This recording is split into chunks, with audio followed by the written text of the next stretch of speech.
How's it going, and welcome back to On the Wire, proud member of the Pitcher List Podcast Network. Please make sure to follow the pod on the Twitter at OnTheWirePod, and please take a moment to give us a rating and review wherever you are listening. I am Adam Howe, and today I wanted to give a huge thank you to you for taking the time to listen and take in what Kevin Hastings and I have had to say all season long. We recognize you have a lot of podcasts you can and probably should be listening to. And when it comes to fantasy baseball, in both the form of information, advice, and also entertainment. And we're grateful you've chosen to spend at least some of your available time listening to us. We also recognize we haven't done it alone. And we've been blessed to have some of the best names in the industry at our side each and every week, dispensing advice on both specific players and general strategy throughout the season. So in today's episode, I'd like to play tribute to a few of those guests by presenting a sort of highlight reel or compilation of a few of our guest interactions from the season. We've compiled a few select interviews from our focus topics section of each episode and put them together here, hoping it acts as a general catch-all episode for you to reference throughout the off-season, hopefully to provide a reminder on certain strategy aspects we were able to cover throughout the season. Now, of course, this episode isn't going to include every guest we had all season. That probably would have been a 4-hour pod all by itself, but it will include the guest commentary that was focused around strategy and in-season management in general. Feel free to reference the timestamps in the show description and jump around when needed, as well as to reference a specific guest and how to follow them and follow their work.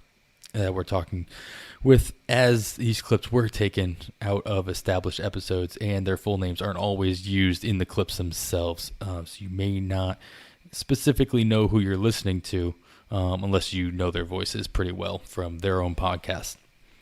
The clips are broken into 3 sections. The first section will include interviews with Yancy Eaton, Justin Mason, Danielle Salinger, Scott Chu, and Todd Zola, and they revolve around the benefit of playing and drafting in different types of leagues, both before and during the season, in order to help your overall play in standard 12 to 15 team roto leagues with in-season management, aka FAAB. The second section of the clips feature interactions with Tim McLeod, Toby G, aka Batflip Crazy, Micah Henry, and Zack Waxman, and they revolve around the important information on in-season FAAB management and overall strategy. The third, final, and largest section of clips includes talks with Alexander Chase, Steve Gesuele, Lucas Biery, Paul Sporer, Lou Landers, Lauren Auerbach, Vlad Sedler, and Casey Bubba, not specifically in that order.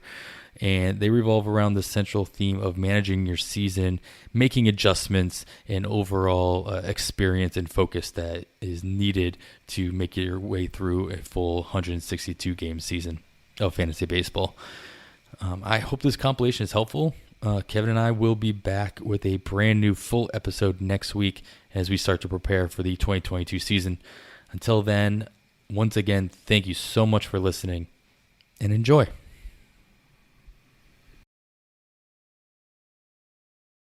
All right, and the last question I'll pose to you guys is, how do these deep drafts help you look out for FAAB pickups throughout the year? I know the easy answer is just these rosters are so deep, you have these guys in your mind, you're setting your lineups in these drafts and holes every week, so you see these players. But is there anything about doing these types of drafts over and over again, or just doing 1 or 2 of them, that help you figure out, hey, I got this, getting a leg up on FAAB, getting a leg up on guy a week early, or just knowing who the guy is in your leagues, especially if you're going into a league where you have players around you or managers around you that just don't have that kind of experience.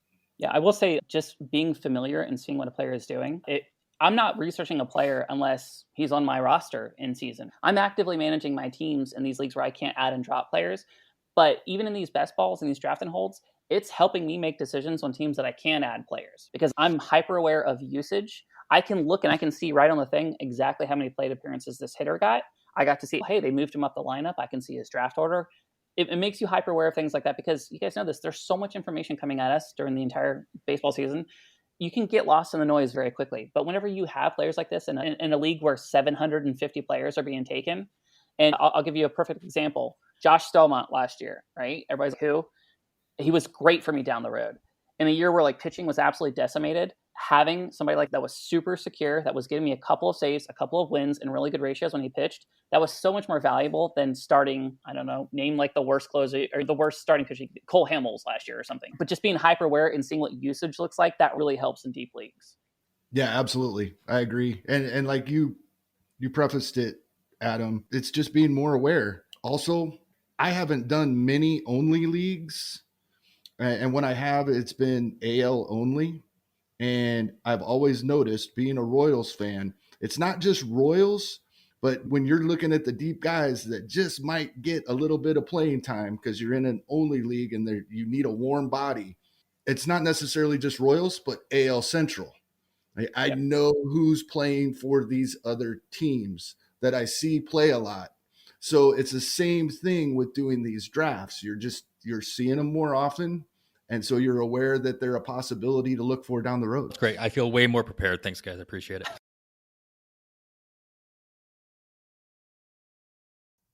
Well, that's great. So Danielle is going into her first foray of fantasy baseball, going right into the lion's den, if you will, the TGFBI, at the over 400 people going against her. But you really only care about one person in particular and beating one person in the tournament, if I'm not mistaken. Absolutely. Beating Justin is definitely the goal. The number one goal. Number two is just to not finish last. But from what I've learned, I think that will be something I can easily pull off. But beating Justin just for the personal satisfaction of it and for all the people who are rooting for me at this point. I mean, he's most likely right, but depending on how much time all this takes and how much I enjoy it, we'll see if I ever do something like this again. I may look into playing more leagues that are a little less time intensive, but I have said that if I beat him in TGFBI, that'll be the end. I'm going to have to walk away. That way he never gets the chance for a rematch. There it is. Walk out on top. A little extra stake in the heart. Yeah. Retire Elway style. Yeah.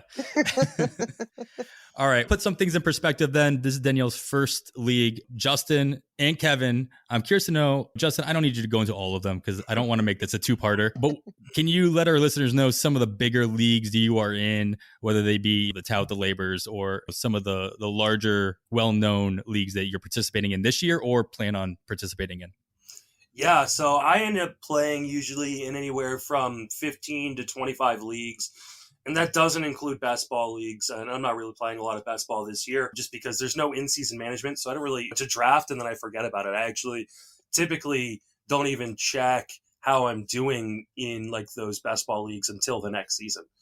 So look, I've got $500 in my Fantrax account that I get to use. So yeah, so I typically play in about 15 to 25 redraft leagues. They vary from free leagues that are in the industry like TGFBI, or I play in Tout Wars and in Labor, and then up to $1,700 buy-ins for the main event. I've already drafted 15 of those teams, I believe, so far. So, I mean, I did my first draft starting in October, and then my last draft will be the night before the season for the main event. So it's a pretty wide gamut. It's mostly on NFBC, but a few leagues here and there, some Dynasty, some Keeper, but mostly it's redraft on NFBC.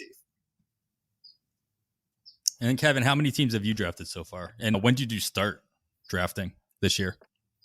I also started in October. In fact, I was in a league with Justin that we drafted in October. I did two of them at that time. I have added a third Draft Champions League on NFBC. I did one of their best ball, the one they added this year that is different than the cut line. A couple of best balls on Fantrax, but not as many as I have in the past. I was waiting for the live drafts to begin before I got into more best balls. And then we got busy doing this. So I haven't been drafting in the evening like I have in years past. And then I have a couple dynasty leagues, a couple other keeper leagues that I play in with some guys. And hopefully I'm still holding out hope. I was going to enter my first live event NFBC last season. Still holding out hope for this season, but I'm going to do the auction championship rather than the main event. I'm a big fan of auction leagues. Nice. Yeah, I just entered my second standalone DC league myself, and obviously TGFBI starts going on. I did my first one. Actually, did that one with Justin, ended a week ago or so. So that was a lot of fun. But my question, though, is that you guys did a draft back in October. Do you guys prefer, what's your preference on drafting back in October, November to in March? Now, I hear a lot of voices all the time about if you can wait until the day before the season starts, that's the best way to draft. But then you hear about especially like draft and hold and draft champion leagues starting back up in October or November. So, Kevin, did you prefer drafting early on? And if so, like why? They both have their advantages. I really enjoy it for one reason is it's a month after our other leagues ended and I'm not ready to be done. And it's a good time we start drafting again. But I think it depends on how much time you want to spend preparing at that time of year. Because if you do spend time preparing, you're going to get a lot of players much later in the draft than you will come February and March. And that's a big plus.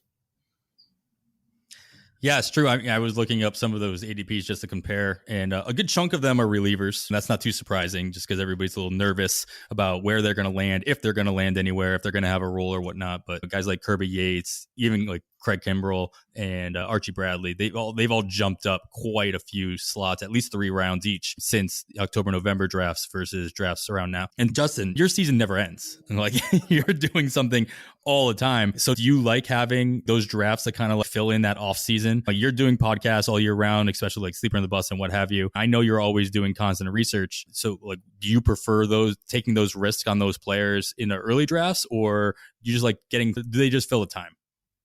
I don't know that they necessarily fill the time, though. I guess they do. At least that's not the aim, right? I'm not like drafting because I'm bored.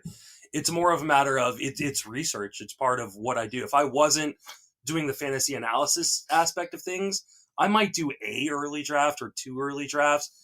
I would definitely not be doing 5 or 6 or 7. And if you're someone who is like Danielle and you're only going to do 1 draft a year, do it late. Do it as late as possible, because the last thing you want is to draft a team and then opening day comes and your team's already awful because of injuries or new news or whatever. But for me, it's a way of gauging the market. I think a lot of people do mock drafts. I think mock drafts can be helpful, but they're not nearly as helpful as actually drafts where there's money on the line and people are really playing it through. And I do agree with Kevin, like you get discounts early on if you're plugged in. And like you said, I start my prep for the next season usually in August. So I'm already really plugged in by the time we get to October, November in ways that a lot of other people aren't. And so I do feel like I have an extra advantage over those people who haven't done that work yet. I think they have their pluses and minuses, like Kevin said. Like you definitely get some discounts early on, but you could also have your team blow up before you even get to opening day. We did this podcast league, okay? So like Battle of the Podcasts. And there was a team where I was looking at a team after we finished the draft, and it was like somewhere late December, I think, early January. I went, man, they've got a really good team. And then 2 weeks later, or a month later, I'm looking at that team. I go, this team has no shot. Like they drafted players who, like they drafted Sin-Chu Chu. They drafted players who got hurt. They drafted players who lost closing roles because other people were signed. And it's like, it was a really good team. And like life happened, baseball happened, right? And so that's the risk of drafting early. And we're going to see that in TGFBI because we're going to start on Monday and games haven't really even started. And someone's going to draft a second-round pitcher, and that pitcher is going to blow out their elbow. What happened to me when Clevenger got hurt? Like, I drafted Clevenger one year, and then all of a sudden it's, he's going to miss 6 weeks, and it ended up being longer than 6 weeks. And I couldn't have prepared for that. That's just what happens when you are in slow drafts or in early drafts. And so there are pitfalls, but I do doing them all throughout the offseason. Yeah, that's a good point. I always brings to mind, I think it was Eric Cross drafting Severino last year during the slow draft of TGFBI, literally like 20 minutes after it was announced he was going to have. It was actually announced before he drafted. What happened with Eric was like even a worse, like it's like worst case scenario. He got the flu and put himself on auto draft because he didn't want to hold up the draft because he knew he was going to be in the bathroom for most of the day and night. Had Severino at the top of his queue. The news is announced, and an hour later, he gets auto-drafted Luis Severino in the 5th round. And there's nothing he can do. You're just SOL, right? Yeah, that brings a good point just about the whole idea that is a slow draft. It's a slow draft now. TGFBI is a slow draft. They can range between an hour windows to 4 hour windows for picks. And Danielle, I think you should be ready just for the onslaught of complaints that we're going to hear from everybody thinking that every pick should be made within in 30 seconds. So I'm sure you've seen it in years past, but you're going to be right in the thick of it. Oh, I see it all the time, constantly, the complaints about how slow of a draft it is. And at this point, it's been going on for so long, I think people just complain because they like to complain, because they know going into it that this is what's going to happen. And I've even thought that there are going to be times where I know that I'm going to need to take a little bit of time to take a look at who's gone already and who I'm looking to take with my pick. I've got other things that are going on. I've got, 2 kids in the house and I'm doing work. I'm sometimes not going to make an immediate pick. And people can go ahead and come at me with those complaints and they'll see how far it goes. I'll have some angst during the week. I'm sure that I'll work that way. And there's all right, we brought you guys... Sorry. There's no actual added benefit to finishing first. Everybody's always like, I want to finish my draft. Let's finish. There's actually an added benefit to finishing last because you're going to have more information than all the other drafts that have finished. And so all the time people are like, these drafts are finishing and we're only in the 20th round. Yeah, I know it can be frustrating, but at the same time, you're getting more information than everybody else with your last 10 picks. So you're actually benefiting from people being slow. Not to say that people should be. You shouldn't intentionally drain the clock. If you know who you want to pick, just pick. But if someone's slow, people have lives. There are people playing in Australia and people playing in England. There are people who work overnights and sleep during the day. It's not a big deal if it takes a while. We're going to talk to Kevin and Scott about DFS and how that might affect how you put your bids in for FAAB. So, Scott, you do a lot of work, a lot of recommendations along with Rick Holman over on the PL Shorts podcast, which everybody should be listening to, now coming out on Tuesdays and Thursdays on the Pitcher List Podcast Network. So keep an eye out for that or ear out for that. But tell me, Scott, is there anything about the work that you put in to doing DFS recommendations that you have found that you can translate into maybe not the FAAB recommendations that you might be making on the side, but just on the FAAB decision making that you're making on a week-to-week basis in your weekly leagues, never mind any daily moves that you're making in daily move leagues? Yeah, so playing DFS has helped me a lot because you can think of DFS as like this unlimited waiver wire, right? Because you've got this salary and every player's available, right? And so there's 2 real things that it taught me to pay a lot more attention to that I wasn't doing as a sort of a player pre-DFS. So what I used to do, and it's okay if you still do this, right? We're going to help you. We're going to get you through this. But a lot of people who need something, the first thing they do is they go to their waiver wire and they sort by best performances for the last 2 weeks, last 30 days, last 7 days, something like that.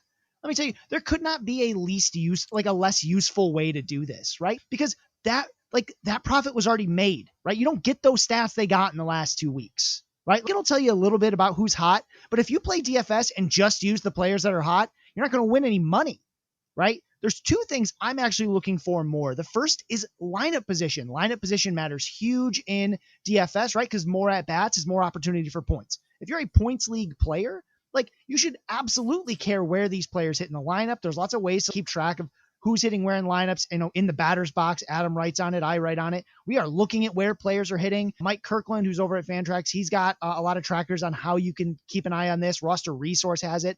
Look to see where guys are hitting. Who's really interesting to me, not a guy who's been hot the last 2 weeks, but a guy who's hitting first right now. Whoa, this guy got moved to second. A player that I like, and players that I might want to let go of are guys that he was hitting second. Now he's hitting 7th, right? That's a problem, right? Those are the things you really want to watch. It's one of the reasons that I've been hesitant on the upside of Nico Horner because he keeps batting at the bottom of that lineup. He's got to be at the top of it for his skill set to really be useful. And it's why I'm a lot rosier now on Nick Madrigal than I was to start the season. To start the season, he looked like a number 9 hitter for them. Now he's like up in the 2-3, right? Now, a lot of things have happened to make that the case, but that lineup position thing matters so much. And it's also worth looking at that player skill set, these speed, slappy contact guys, the David Fletchers, Luis Arias, Nick Madrigal, they need to be at the top of the lineup or they're fairly worthless to you because they're not going to get any counting stats. It's going to be empty batting average. So where they hit in the lineup, that's really big. And then I'm also looking a lot at schedule, right? When you play DFS, one of the most important things about any player, like there's their salary. Yeah, that matters. Who they are, that matters. Who are they playing against, right? Everything in DFS is about, I need to pick my pitchers and I need to attack the bad pitchers, right? Like that's really how you build teams. And when you need a 1 week, so when I talked about Mike Ford earlier in the show, the first thing I did is I looked at who's he playing for the next week, right? Because I can talk about Mike Ford as this abstract guy, but I only care about Mike Ford for the next week, right? Like up to 10 days before guys like Odor and Voit come back. So I'm looking right at that schedule, who's going to play. And there wasn't that many pitchers I really wanted to attack right now. Again, if he had started out with the Orioles and it was like the back end of that rotation, absolutely. Give me that lefty against those weak right-handed pitchers in this tiny little bandbox in Camden. Absolutely. But that's not happening, right? He's getting fairly average matchups. So I'm out, right? But a lot of times just pat myself on the back a little bit. About a week ago, I was like, oh, you know who I really want? And I mentioned this in the batter's box. I need to get Brandon Belt. He's healthy. He's not currently concussed. That's a big plus, right? And the biggest thing was he's going to Colorado. He's hot and he's going to Colorado. So even if he doesn't play that well in like the weekend, he's probably going to rack it up in Colorado. And what's he do? He hits like 7 RBI in like one game, right? That's a lucky hit. I didn't expect it to be that good, but it doesn't take a genius to be like, oh, this player's hot and going to Coors, right? I should pick him up. But if you were only sorting by, oh, he's been hot recently, but it's just Brandon Belt, because you weren't looking at the schedule. You got to look at the schedule. He hits in the middle of the lineup. That was the first thing we talked about. 2, he's going to Coors against bad Coors pitchers, right? Like perfect combination. So that's how it really informs me on FAAB. It's a great way, like using that DFS strategy. It not only helps you with some of the bigger bids, although that's more of a scouting thing. It's those $2 bids that get you through this week, right? You're looking at a bunch of scrap heap outfielders because you need that 5th spot. You can look a little bit about who's hot. Go look at who they're playing. Go look where they hit in the lineup, right? Number 9 hitting outfielder isn't going to help you. But if you go and grab a guy that's maybe, for whatever reason, hitting leadoff or maybe hitting 6th instead of 9th, that's where that profit is. That's what I think you got to do. That's how DFS helped me personally in managing my FAAB bids. Yeah, I think that we talk about, you don't get the stats that already happened, right? You don't get the stuff that happened in the last 2 weeks.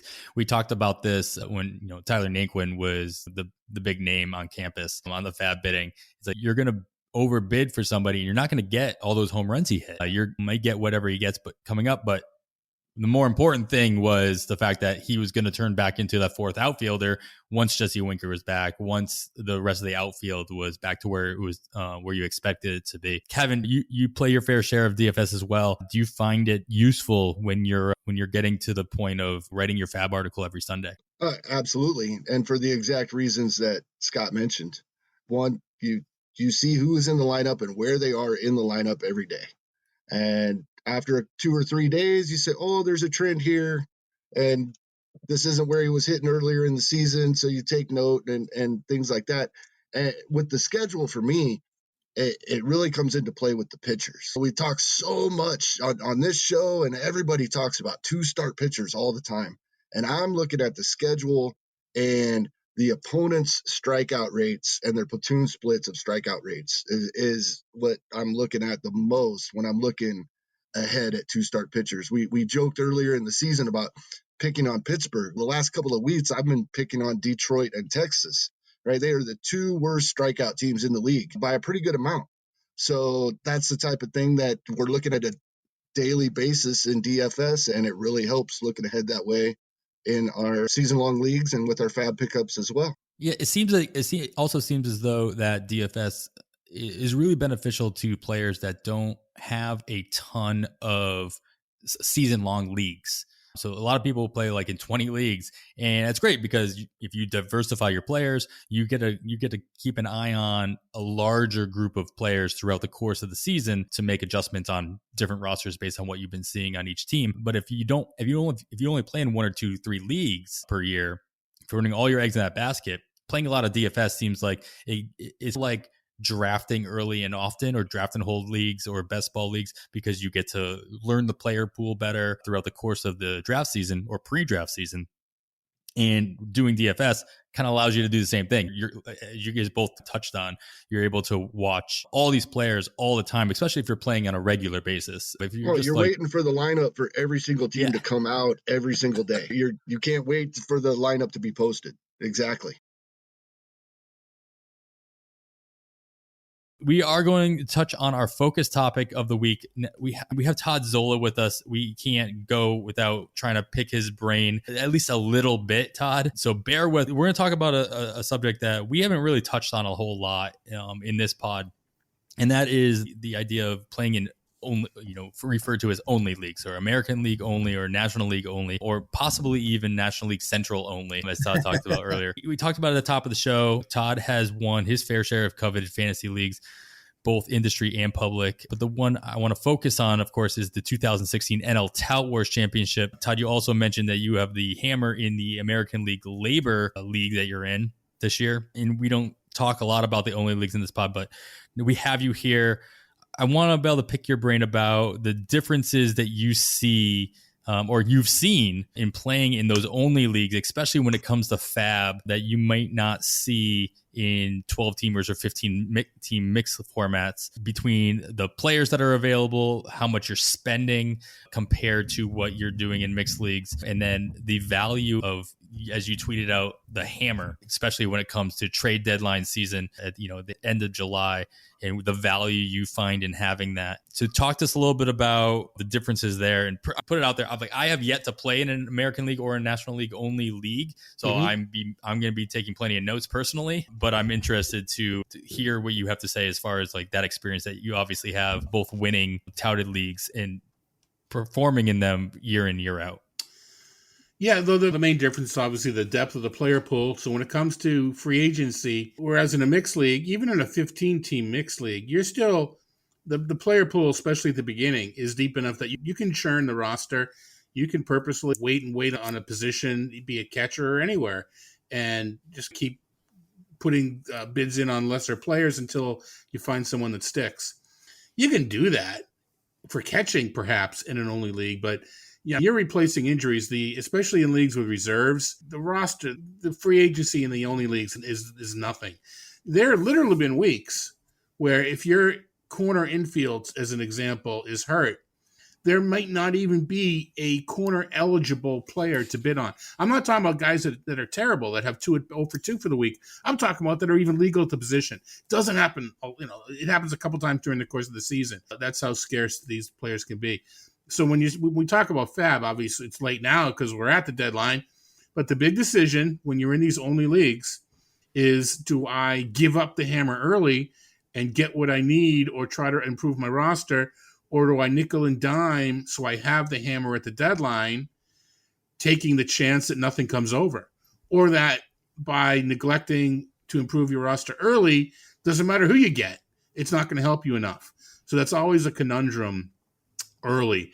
And I've found, to be honest, the years I've won, I think at this point, 3 NFBC NL only leagues. Haven't played for a while, but back when I was competing in the high stakes only area with the NFBC, I didn't have the hammer. I was always putting in the 6th or 7th or 8th highest bid, taking who I got, and always saying, all right, who's got the high hammer? Okay, they're in 7th place. I don't care. They can get the best player they want. I spent more time trying to figure out what was going to happen than I did who I'm going to bid on.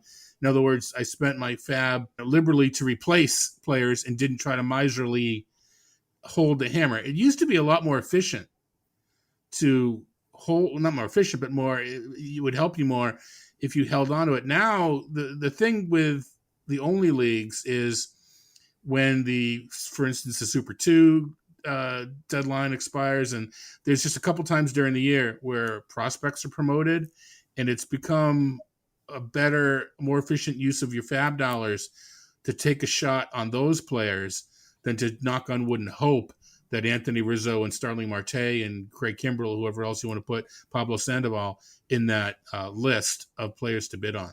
Yeah, I could see that. I think we talk a lot about that Super 2 period and like the time manipulation period at the end of April a lot on this pod and in mixed leagues in general. But I can imagine that it plays a much larger role in an only league where that player pool options are just non-existent.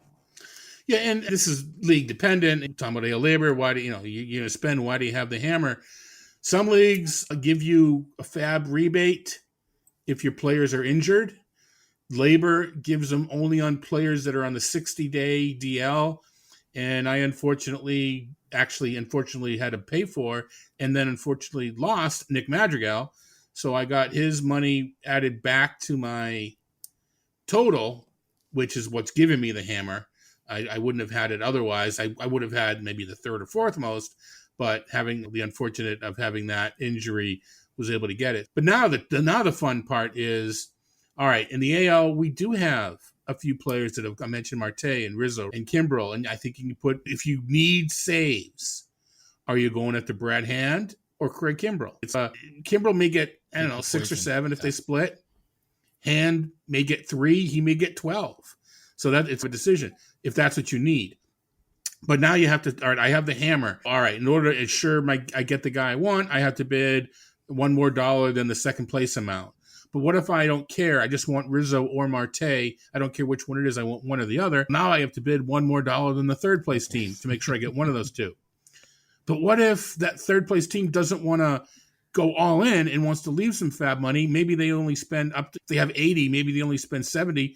Can I really play games and spend 75 and save myself some money? So you start to play these, what was Princess Bride, never get in an argument with a Sicilian. You start going back, that's what you wanted me to do. So I'm in the process of right now of doing exactly that. I want Marte more than Rizzo. I don't think I'm spilling the beans. Anybody happening to be listening in labor, look at my roster. I need steals. So I think, I have a chance to get from the lower third to the middle third. I have a chance to get to maybe fourth place, which pride-wise, I want to do it. I'm not going to win the league. So that's the conundrum I've got now. There have been years where there were so many good players or not good players that I didn't. The other thing to keep in mind, and I'm jumping all over the place, in years past, there have been the waiver trades, which if I'm not mistaken, they no longer have the waiver period, so they're not going to be any more August moves. Those have been not disallowed, but they no longer have that. So it used to be, all right, I don't get the player at the deadline.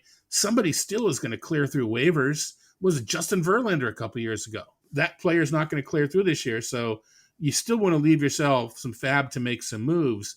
So that's the key. Having the hammer isn't always the best thing because, yes, you get the best player, but now you're probably left with the least amount of FAAB left. And can you supplement whatever else you need to ship the league? I'll also be interested to see how many more call-ups we see, at least in August, especially on the pitching side, as teams try to get pitchers more time on the mound. And with all the moves that we did see this trade deadline opening up a whole lot of opportunity, we see Reed Detmers starting on Sunday. And Dalton Jeffries, we talked about two of them mixed in. The fun part is this is the same week as the trade deadline. It's kind of cool that those are now names that if you didn't think you had a chance, because I've got the 6th or 7th most FAAB, I'm not going to get Reed Detmers. You may now, because 3 or 4 we're going after Kimbrell and Hand and Rizzo and Pablo Sandoval. One of these days you'll laugh when I say that, and Starling Marte. Here's hoping you have the hammer in the labor league. You get who you want, and you don't get stuck with Kyle Schwarber as your I didn't even mention third place. Schwarber. Yeah. That's interesting too, is because he's hurt. So he may have been a top 3 guy for power, but now someone may get him with the 8th or 9th most FAAB and still get, 6 weeks out of him and have a lot of FAAB left to do other things. It's not the reason to play in only leagues. It is a nice, interesting little twist. I play an NL tout, and I'll be honest with you, I spent a lot of my FAAB in that league. I haven't even begun to look at who's over, who can I get, what do I need help in. I'll spend some time tomorrow doing that. but I focused much more on the AL players coming over because I knew I had the hammer. All right. Well, I appreciate that, Todd. I know I got a lot out of it. Hopefully everybody at home or in your cars or wherever you are listening got a little bit out of that. What I want to move on to, Tim, while we got you, I want to really pick your brain about FAAB strategy. And you've been playing this game for a long time. You play in a lot of different types of leagues. Like I mentioned at the top of the show, you've been in tout for 9 years, labor last 4. I know that you played some NFBC as well. You're in TGFBI just like me and Kevin. So I'd love to know your overall strategy, but really what I'd like to know, especially for those listening, like what differences have you found in your FAAB strategy based on the type of league that you're playing in, whether it be tout labor versus a typical NFBC league or a CBS league or Yahoo or any other format? I think one of the keys is you have to know and understand the rules that you're working around. And in tout, you're working on $1,000 budget with $0 bids. Okay. In labor, you're working with $100 budget with a minimum of $1 bids. You can freewheel a lot more in tout than you can in labor. You're restricted. When you're down to your last $3 and it's the first week of July in labor, it's not a good feeling. It really isn't. So again, the FAAB management comes into play. Personally, I'm very aggressive. I like to spend early and often, hoping to find somebody that I'm going to have and be able to utilize for as much of the season as possible. Closers, on the other hand, and bullpens, that's a whole different kettle of fish. But when it comes to bullpens, I tend to be a little bit aggressive, go cheap, try and get a setup guy, bet on somebody losing his job, and have a setup guy slide into the role, as compared to paying premium dollars for a guy that appears to have the job. Because we've seen so many times that appears to have the job versus 2 weeks later not having the job. Yeah, and 20% of your FAAB's gone. Yeah, I don't have any problems with investing in Yimi Garcia 2 weeks ago for $1. I have some concerns about spending 20% of my budget on him this week. Yeah, I was sad to see him get that save today. That shattered a lot of dreams, didn't it? Yeah, it sure did.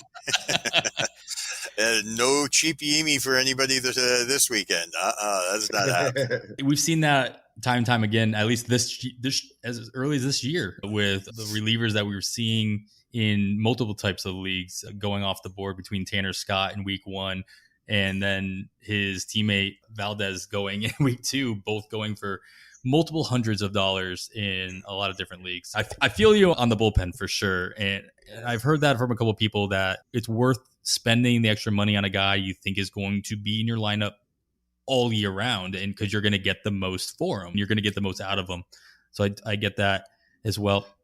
My other question, the one guy that I'm incredibly bullish on this week, and it's not because I think he's taking over the job, but I think it's because he's going to garner what I anticipated, say, Diego Castillo to do in Tampa Bay before the season started. 8 to 10 saves in a split situation. But I like the situation in LA for Corey Knebel. He's not the closer, but he's going to pitch when on the third day, and they're simply not going to overwork the veteran. And you're looking at a guy who's got the potential to post good peripherals, but at the same point in time, get you 8 to 10 saves. Okay, that interests me more this week than Yimi Garcia, because I think you've got that. You might not have the total that Garcia could produce, but you've got a safe base that I think is going to be there come year end at a better price. So again, it just depends on how you approach it. But I really like that situation in LA. I think the Brewers missed. They should have re-signed him rather than the move to LA. I think that's going to prove to be a mistake for them. I definitely see that with 2 saves already on the year. And Dave Roberts he came out after the game specifically saying that they're not going to. He doesn't want to use Jansen 3 times in 4 days. And so the Dodgers are going to win a lot of games. Not even 3 times in a row, 3 times in 4 days. That's even better. Yep. Well, yeah. So it just increases your odds of a safe, what I consider to be a safe setup guy that's going to get, and I'll take and put 8 to 10 saves in the bank. Okay. And be very happy with those numbers if he's my third closer. That works perfectly. And that means I can spend my all of my FAAB on Mercedes, right? Yeah. Or something like that. Get that brand new Mercedes. I'm not driving a Geo anymore. There you go. Tim, you've been tout for 9 years, and we were talking before the show. The core of that league has really stayed the same during your entire time that you've been there. And so how much have you noticed trends from certain players in the league, and how many notes do you make mentally about how your competitors spend their FAAB throughout the year?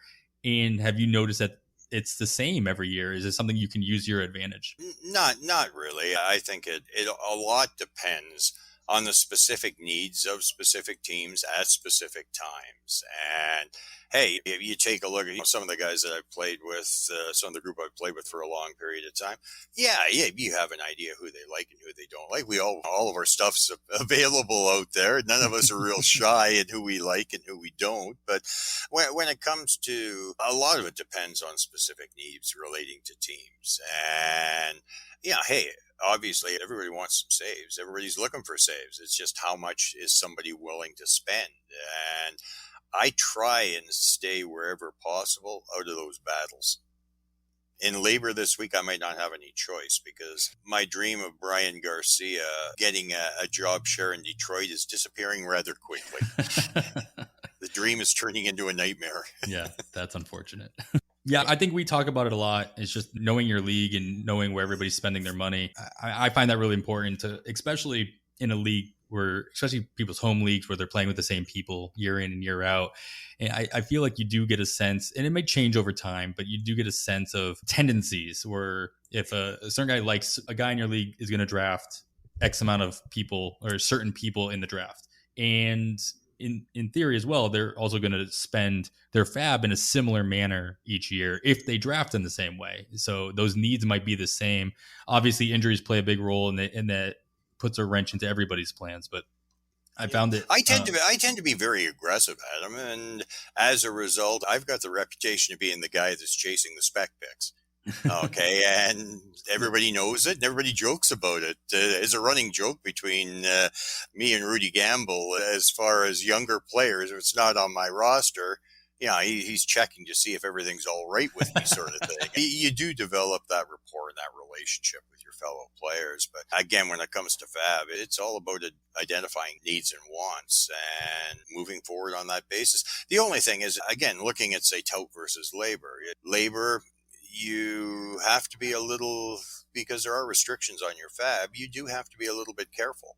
Okay, tout isn't quite as tight in that manner. You can be a little bit more flexible. So you just go with the rules in play and do what you got to do. Yeah, and one of those rules is, I believe you have to play anybody you pick up in that same week.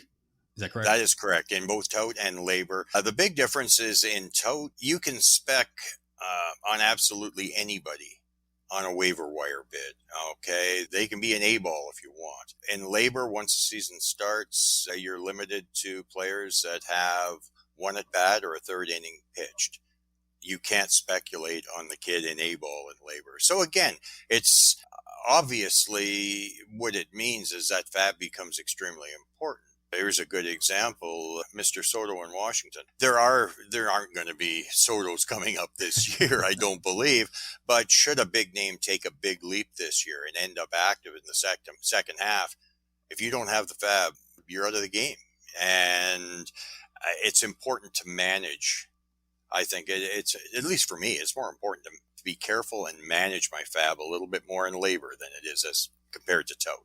Yeah, I think, Tim, something that I've caught on here throughout this conversation is I agree with everything you're saying, and you consider yourself aggressive.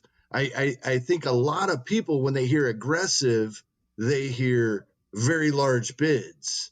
And that's not what you're talking about. You're talking aggressive as in 2 to 3 weeks ahead of time, which is what I do as well, but I consider myself conservative when it comes to FAAB. But I think we're doing the same thing. Yeah. Hey, I'm always looking down the road and trying to find one of the pickups that I looked at in several of my leagues last week, and I'm going to be looking at a couple more this week, is Joely Rodriguez in Texas. Okay, now that Matt Bush is on the IL, all he got's Ian Kennedy. Okay, they don't have much of a bullpen. Rodriguez had a good year last year. I think there's a good chance that Rodriguez could work his way into some saves. So if I've got the bench space, I'm adding him for $1 now, and I'll sit on him for 2-3 weeks when he gets back off the IL. Then I'll hopefully have a guy who's going to be pitching at the back end. I know it's Texas, but they're going to still win some games, and I can pick him up for $1 right now, okay?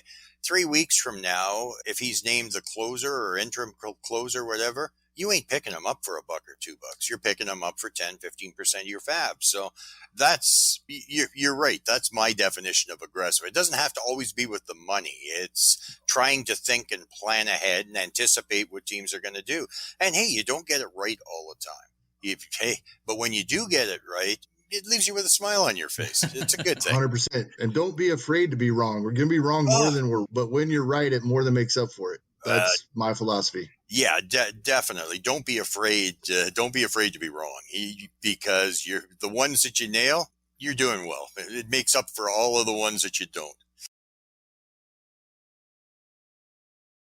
So let me ask you, like, how would you describe your overall strategy, especially when it comes to early season bids? Yeah, I think generally my general FAAB philosophy, and there's always exceptions, and that includes when you're incredibly desperate for closers, which I am this year, which is throwing a lot of my strategy and just general meaning of life type questions into question. I generally don't like to have those really high bids. I don't like to throw down $300-$400 on a single player, particularly a reliever, when their value is so tied up with having that role. And so if I feel pretty confident that closer is going to be in that situation where they have it, then I'll be willing to do that. But sometimes with position players, you have to get aggressive. And a lot of times, like what I would prefer to do in an ideal situation is just grind away each week, whether it's just adding guys, maybe before we talked a little bit about adding guys before they have that 2-start. So like last week, it was Austin Gomber, for instance. I added him in a couple leagues for under $10.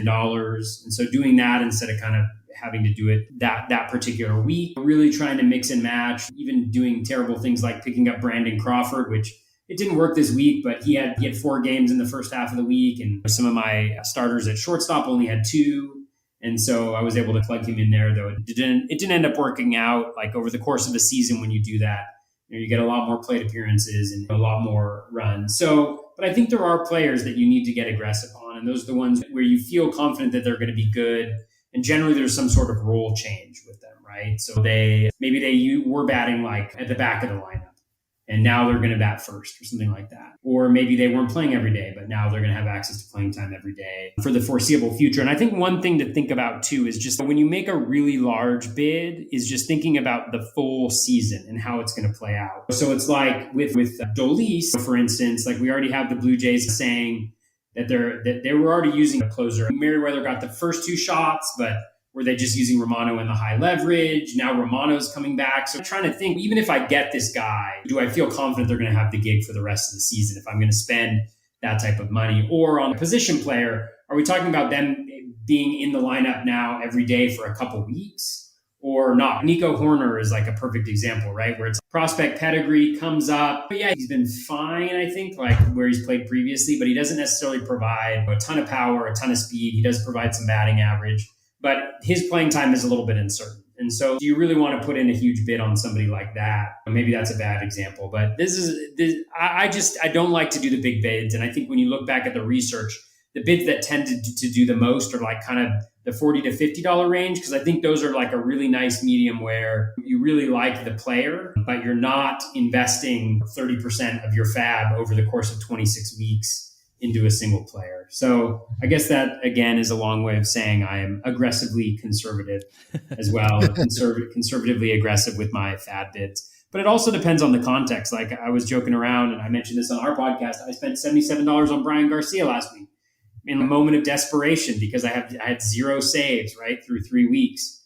And so each team is going to be different and your approach is going to be different. And I think the key is that was something really helpful for me to go through, because afterwards I was just like, that was a bad bid. There's no way that was a good bid. And it was good to have that psychological recognition that this is how I'm feeling about saves and I'm not making good decisions. So I need to be a little bit more thoughtful and a little bit more contemplative, maybe. I don't know, in thinking about what those bids are and where I want to do that, because those $77 bids, they don't seem like a lot, but they really are. That's almost 2 weeks worth of FAAB bids. If you have 26 weeks and you divide 1,000 by 26, you're about $40 per FAAB period. So you just spent two FAAB periods on a guy who may or may not have access to saves and actually is not a very good pitcher. So you're just hoping he's lucky and hoping he lucks into those saves. So anyways, those are some examples, and that's my general philosophy, which seems to align with what you guys are doing.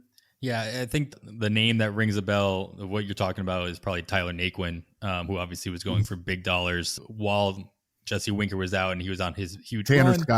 Tanner Scott's a good one, back on the closer run. And yeah, I look at it personally, using your FAAB is a lot like using your draft capital to an extent. It's like the more money you spend on a guy is like drafting him a lot earlier, and you're going to be a lot less likely to drop a guy you pick up in the first 10 rounds of a draft, at least in the first half of the season, than you would at the back end of your draft. And same can be said about a $10 bid versus a $110 bid. I don't think there's any I've never put an exact time frame as to I spend this much amount of money on a guy, I need to have him on my roster for X amount of weeks. But I think there's probably some correlation, at least mentally, on that. And so I think that goes along with what you're saying. Toby, do you spend any more or less time on your 12-teamers, say your online championships versus like your main event, your 15-teamers? Is there a different strategy you use for those different formats? Yeah, I spend a lot more time on the 15s than I do on the 12s. With the 15s, part of it is just like with the 15s, you're talking main events versus online championships. And so the investment is greater. And as terrible as it sounds, that would impact how much time I spend on different leagues. That's certainly a part of it. But I also feel like in the 15s, there is a significant advantage that you can get with smaller changes in a player's talent level or by getting a guy, because there's a lot of just blah in the player pool. There's not a lot of guys that you feel really strongly about or really want to have. There's just a lot of similar things. And so when you do have the opportunity to get just that slightest advantage, I think it can be incredibly big in a 15. Whereas in a 12, it's like last week, I go into it and I'm like, every single league has Michael Waka available, Michael Fulmer available, Danny Duffy available. And so I like all of those guys and I like all of them pretty closely. And if I get one of those three, I feel okay. And so I'm not going to do any crazy bids. And it's also so hard in the 12s. There's no even science to like what the bid amounts are almost, right? Like you go into your FAAB list and you look at what previous weeks has gotten what types of players and you try to figure out like, this is this similar type of player, but the bids are just all out of whack. Like you can get some guys for like $1 that you're just like, what on earth is this happening for? And then there's other guys where it's like, why on earth did, Tyler Naquin at main events, he went for a really high too, but in 12s, he goes for really high too. You're like, what on earth is happening here? And so I think with them, there's just, to me, it's like the slightest edge in a 15 team is key to be able to capture. Whereas with a 12, again, every edge is an edge. As long as I got one of those three pitchers, I was fine. Whereas in my mains, it was like I had one of my 4s, Waka was available. And in 2 of my 4, Fulmer was available. And Duffy was only available in 1. I actually don't think he was available in any. And so those are the types of things where you're just like, you got to know which are these guys that I really want to go after, who is not. Whereas with 12s, it's like line them up at $25, hope you get one of those. And there's just so much more talent on the waiver wire. And you can, with offense, like there's so many better offensive players. Like Evan Longoria is still on my waiver wire in 12s. Joey Votto is still on my waiver wire in 12s. Avisail Garcia I picked up last year, or last week, who, was still there. Brian Anderson's on a bunch of them. He's not a good example, but I love Brian Anderson. So I just think that 15s, you just are super hyper focused on trying to get that little edge and figuring out what is that exact number and what makes the most sense. Whereas with the 12s, I'm just kind of, let's get this list together and I'll be okay. Yeah, it seems as though because you have all those options as well, you can actually spend less money per week, where if you've got 3 or 4 guys, like you mentioned, you don't like one over the other all that much. And Kevin, you've talked about this in previous episodes, that you're able to just bring down your bid from, let's just say if there was only one of those guys available, you might throw an $80 bid at them. But now that you have 3 or 4 options, you can bring that all the way down to like maybe even a $20, $25 bid on all of them and just put them in the order in which you prefer and just be happy with whatever you get and save yourself $60. So Exactly. yeah.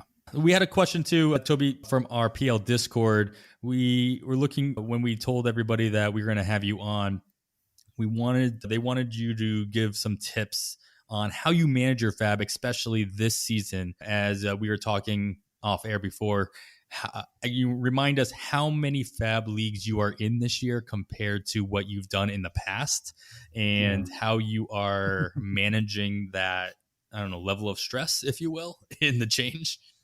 Yeah, I'm in 12 FAAB leagues this year.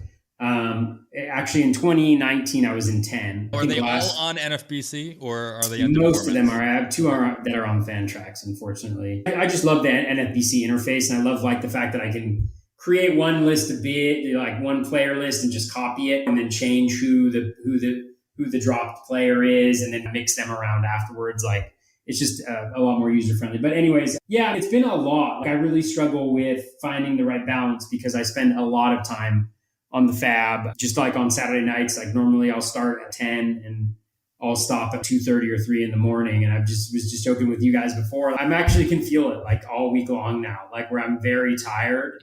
And then on Sundays, I don't know, it doesn't feel like it used to be like this, but it's just Sunday feels like a whole new, you're like, you do everything on Saturday and then everything happens on Sunday. You're just like trying to go through it. And I'm going through 10 different leagues to do that and try to remember, okay. And I also have a Google spreadsheet. I got this idea from Scott Genstead, although he does it handwritten, but now that I have 10 leagues, I have it on a Google spreadsheet and I have all my teams listed and first half of the week, second half of the week, which starters I'm going to start. And then I color code them based on whether they're in for each part of the week. And then it helps me identify where I have gaps in my lineup or which players I'm going to drop. But then when everything hits on Sunday, then I've got to remember this is this league and I need this. And that's why that guy was more expensive than this guy. Even though I really want to bump up this guy, I actually don't need him in that league. And so just trying to figure out those things because I really have to trust what I did on Saturday night.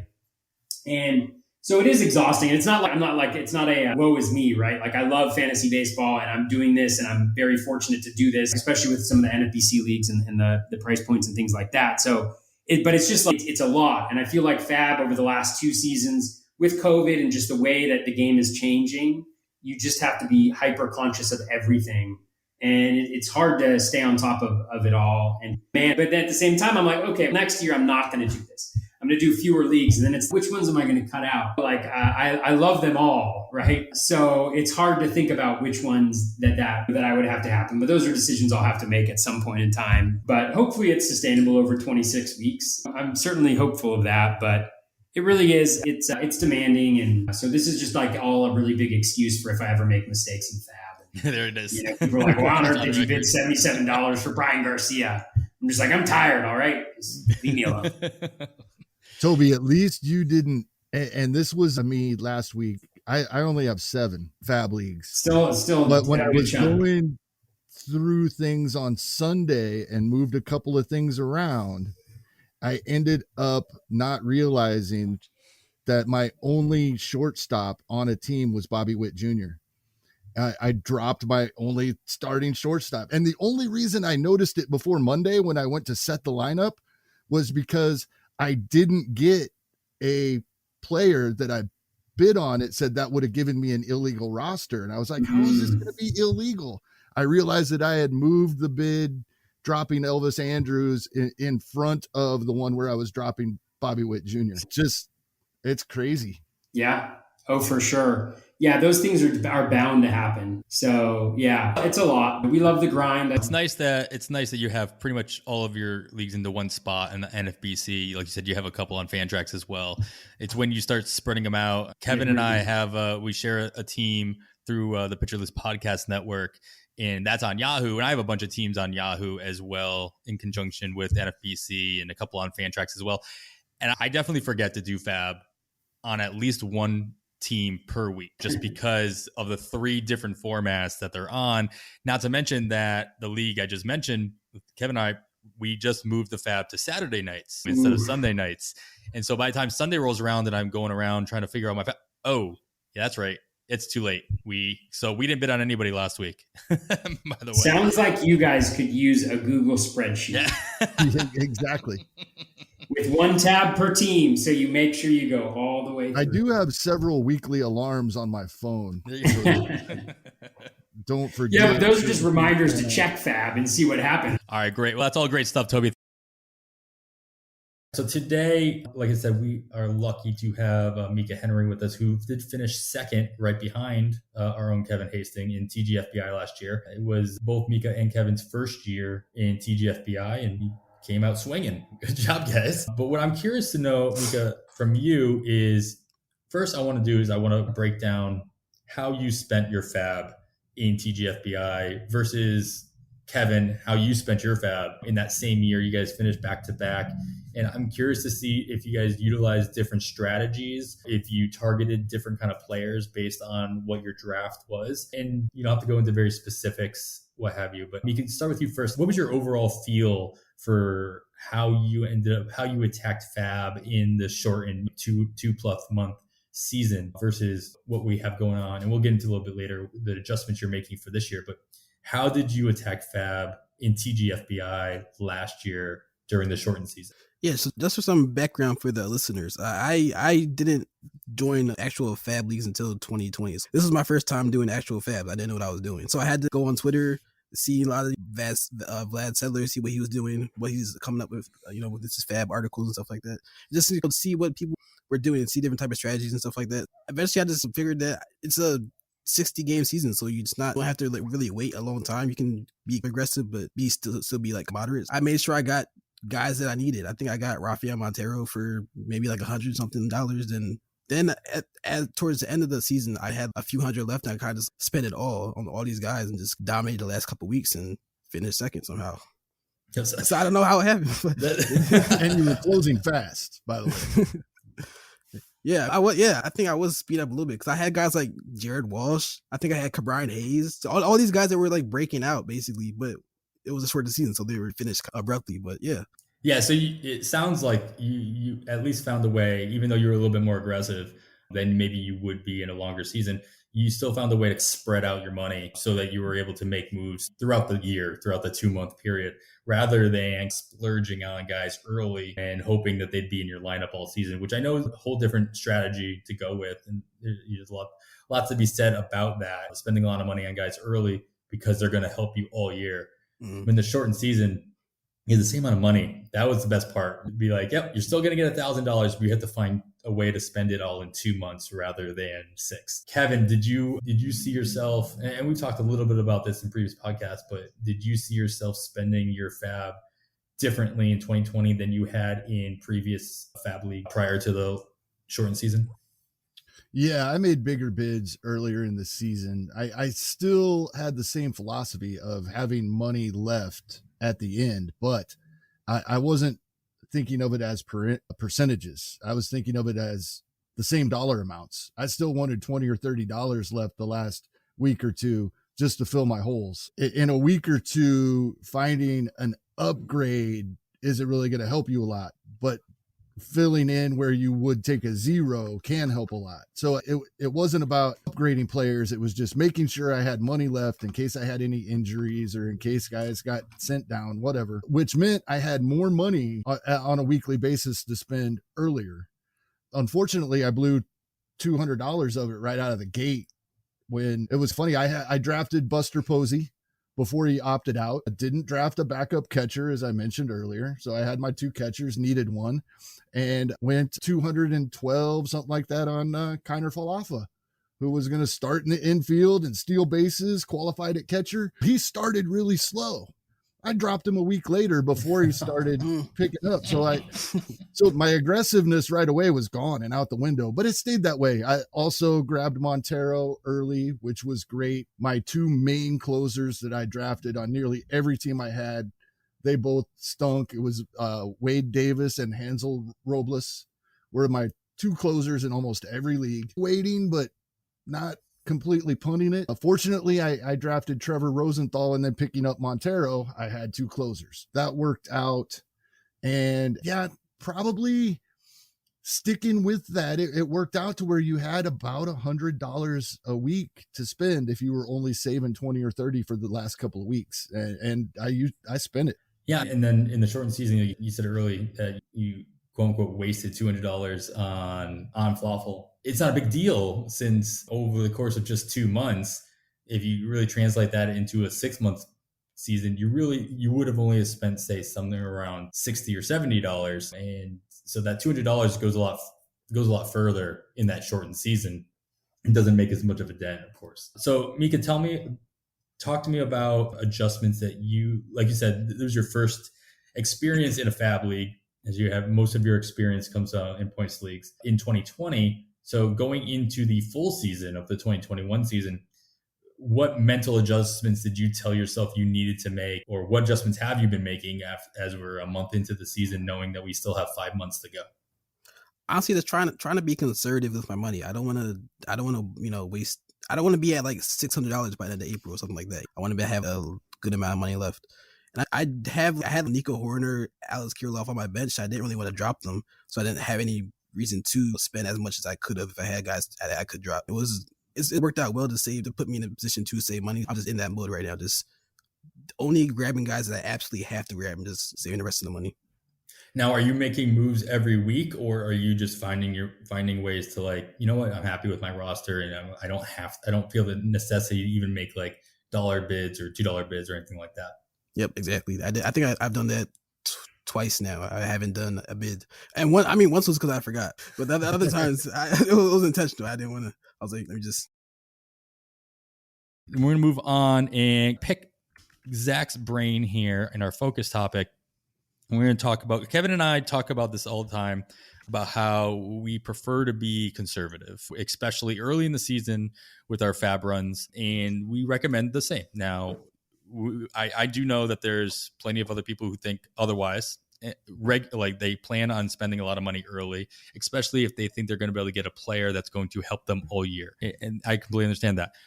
Zach, what I want to pick your brain about is how do you, when you're in a situation where you've spent a lot of money early in the first month and a half of the season, and we still got about 4.5 months to go, how do you budget the remainder of your FAAB when you don't have a lot to go on? And you mentioned this a little bit earlier in the podcast. You're in a situation, at least in one of your main event leagues, where you just don't have a lot to go on, and you're going to miss out on the Taylor Walls of the world and what have you, just because of that factor. So talk to me about maybe the situation that you find yourself in from that main event league. And I believe in your TGFBI league as well, you spent almost half your budget, if not more than half your budget. So tell me how you got to that point, or what brought you there, and then what you kind of plan on doing, without giving any specifics maybe. But what is your kind of your plan of action with that smaller budget moving forward? No, I don't mind divulging my plan. My plan. I don't know if it's a good plan. So yeah, in one of my main event leagues and in the TGFBI, people got Gombered. I got Julian Merriweathered. So I spent $300 plus on Julian Merriweather. Happened in a couple of OCs, but I didn't spend quite as much in the OCs on him.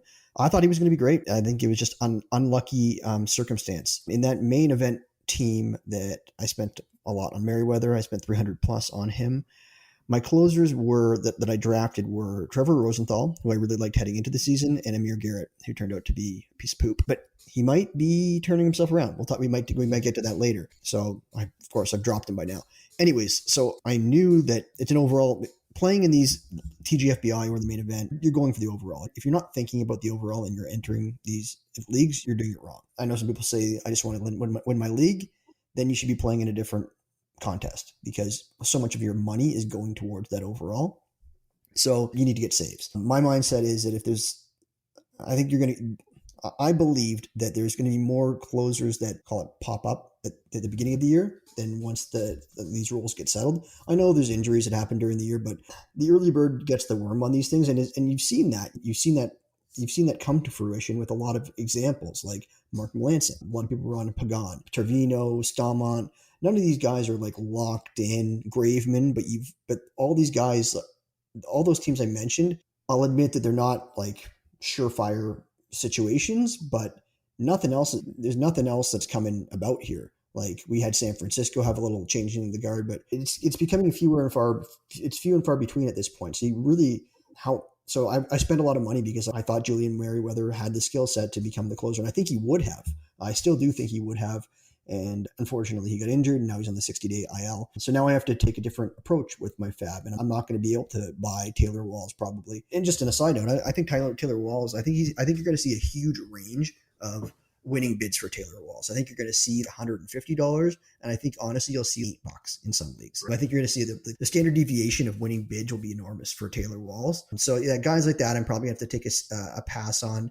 And even like higher name, like bigger name prospects that like, for example, I was out on Shane McClanahan because I just couldn't spend the money because I had spent too much money on him already. And it probably turned out to be a good decision there because that's a lesson that I learned last year. And I can get to that in a second is the young starting pitching prospects. It's very difficult to hit on them. It's more difficult than the hitters to hit on the pitching versus the hitting. Now my lesson this year is probably I wouldn't have gone and spent so much money on Julian Merriweather. I think I spent around $100 on Wade Davis too, which kind of hurts. So my plan is just to speculate on guys. So I've already, in those main events, I've already bought up Daniel Hudson really cheap in both my leagues. I think he's a guy that I had on my list for the waiver wire that if he's available, I don't want to ever see the word hand and job in the same sentence again. Sorry, another bad joke. But if that flew under the radar, if you're just trying to make it fly under the radar, because this is supposed to be a reputable show, but him, and I also got my main events. I had the same. I got the exact same 4 players on waivers last week in both my main events. One of them was Daniel Hudson. Another one was Tyler Chatwood on the Jays. Another guy that he looks like he's the best pitcher in that bullpen, but that bullpen's like almost as bad as the Rays in terms of what they're going to do. But he's another guy that I was looking at in terms of. Those were the closers. And then Fulmer was a guy that I didn't bid enough on him because I had spent my money. So he's a guy that sort of turned out to be a good buy last week. Hansel Robles is another guy that I'm going to look to see if it's available. So just looking at these guys, Chatwood, just to summarize, is he's 16% owned in Yahoo. He's 3% owned in OCs, 12 team leagues, and 33% owned in the mains. So he's available, although he's a guy, again, you could probably get cheap this week. So if you're really desperate and you don't have FAAB like me, then he's a guy that if I didn't already have him, I might look at him. He's also a guy that you could cut if somebody else had that there's more of a sure thing with someone else, not even necessarily a relief pitcher. Hudson in Yahoo is 13%, OCs he's 10%, and then main events he's already 61% owned in main events. I don't know if that surprises you guys, but it surprised me. Robles is 18% in Yahoo, 33% OCs, and 93%. That shocked me already. So I know guys like Toby, I think, was putting out some tweets. So he grabbed Hansel Robles in a lot of leagues. So he's already hard to find on waivers. And Amir Garrett would be, I guess, the other guy, the last on that list right now. Who knows what's going on in that bullpen? But he's 77% owned in main events. And one thing I noticed, like in terms of ownership percentage, closers in the main events are way higher owned. Like all those guys, their ownership percentage is way higher than TGFBI. I don't know what it is. They're both overall competitions, but if you look at, like you started talking about it a little bit earlier in the episode, just the difference between the main events or I don't remember if it was before we started recording, but there's a difference between the main event and the TGFBI. Closers seem to be much more coveted in the main event. However, you look at other players that are on that could be interesting. I'll give you one example. It's like the boring vets are always way more owned in the main event, and then the upside prospect guys are always way more owned in the TGFBI. It seems to be a trend. For example, Hyung-Sung Kim, 30% owned in main events. Machado has been out the last 2 days. Like, he's an interesting name. He's 30%, like I said, owned in main events, 76% owned in TGFBI. Tyler Stevenson's another catcher, guy that's interesting on waivers. I don't know if we're getting ahead of ourselves here, but he's been playing some first base, and he's been catching versus left-handed pitching. He's more owned in TGFBI because he's like that prospect. I think a lot of prospectors play in the TGFBI more so than in the main event. Yeah, I think that would be a solid hypothesis for sure. Yeah, we talked about it pre-recording, just to echo what you just said, and some of those trends between FAAB runs in main event versus TGFBI, it does seem like the main event is about a week ahead. I mean, we talked about this last week with Rob DiPietro, and it does seem like the main event is about a week ahead on guys that are just like inching into playing time. So like Jonathan Daza is the one that it comes to mind. Like when he was starting to see playing time a couple of weeks ago in Colorado, he was in the top, I like 3 or 4 pickups in the main event. And then the week later, you started seeing him get into the TGFBI leagues additions on FAAB. Two-star pitchers, another perfect example. You never see them. You never see the pitchers that are set to be 2 starters in the top additions in the main event because they were picked up a week before. Right. In TGFBI, there's usually 1 or 2 in that top 10 pickups in that league. And you can usually get them the week right before they go. But in the main event, they're already gone. So it does seem like the 43 leagues of the main event as a whole are a little bit not ahead of the game per se, but they're taking those little bit more risks to get ahead and speculate. Like you said, speculating on those would-be closers, the future 2-star pitchers, even if the schedule doesn't line up for them and they get it wrong, they're still just getting ahead of it. And they're saving money when you're doing that as well, which is, obviously going to be nice, especially if you're in a situation like you are in those 2 leagues where you need to find a way to save money so that you can stretch it out and still make an impact in your FAAB bids. And you talked about it before about how you're speculating a lot more, especially on future closers with Daniel Hudson and guys like that in Chatwood. One guy that's going to fit this trend, and I'll make a prediction this week, is James Caprielian. He's owned in 81% of main events, only 3% of OCs, and 15% of TGFBI. So that's the biggest gap that I saw. You'll see I think he had 2 starts. I don't know. He's gonna be a top pickup in the TGFBI this week. You can book it. Yeah, that's a good call out. How comfortable do you feel with the budget that you have in still being able to make the right moves for your teams to inch up and move up through the standings, especially in your main event, which obviously you have plenty of capital invested in that league or those leagues? How comfortable do you feel utilizing that or the strategy that you're going to have to versus if you had an $800 or $900 budget still to this point?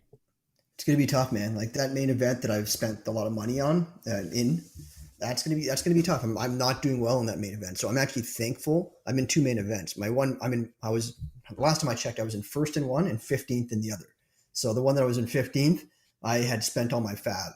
And obviously that didn't work out with Merriweather, didn't work out with Garrett. So I'm just trying to burn and churn. And like I've had some blow ups on my pitching staff. So it's been lucky. Like that team, that main event team is actually, it's hard to fathom. Like sometimes it's just hard to comprehend that how difficult it is to do well in these leagues because there's one league that I'm obviously doing well in, but the other league I drafted Trey Turner, Corbin Burns, Arozarena. My 2nd round pick was Corey Seager. But I had some good 1st round picks and that could carry your team. And that league, it's going to be really tough. So I'm just, like I said, at this point, probably going to try and get some 2-star pitchers. Like it's not like my ratios aren't something that I need to protect anymore as much. And just really hoping like Daniel Hudson and Chatwood get me some saves because saves are what I'm hurting in both of these leagues. TGFBI, my teams are actually doing pretty well in that league.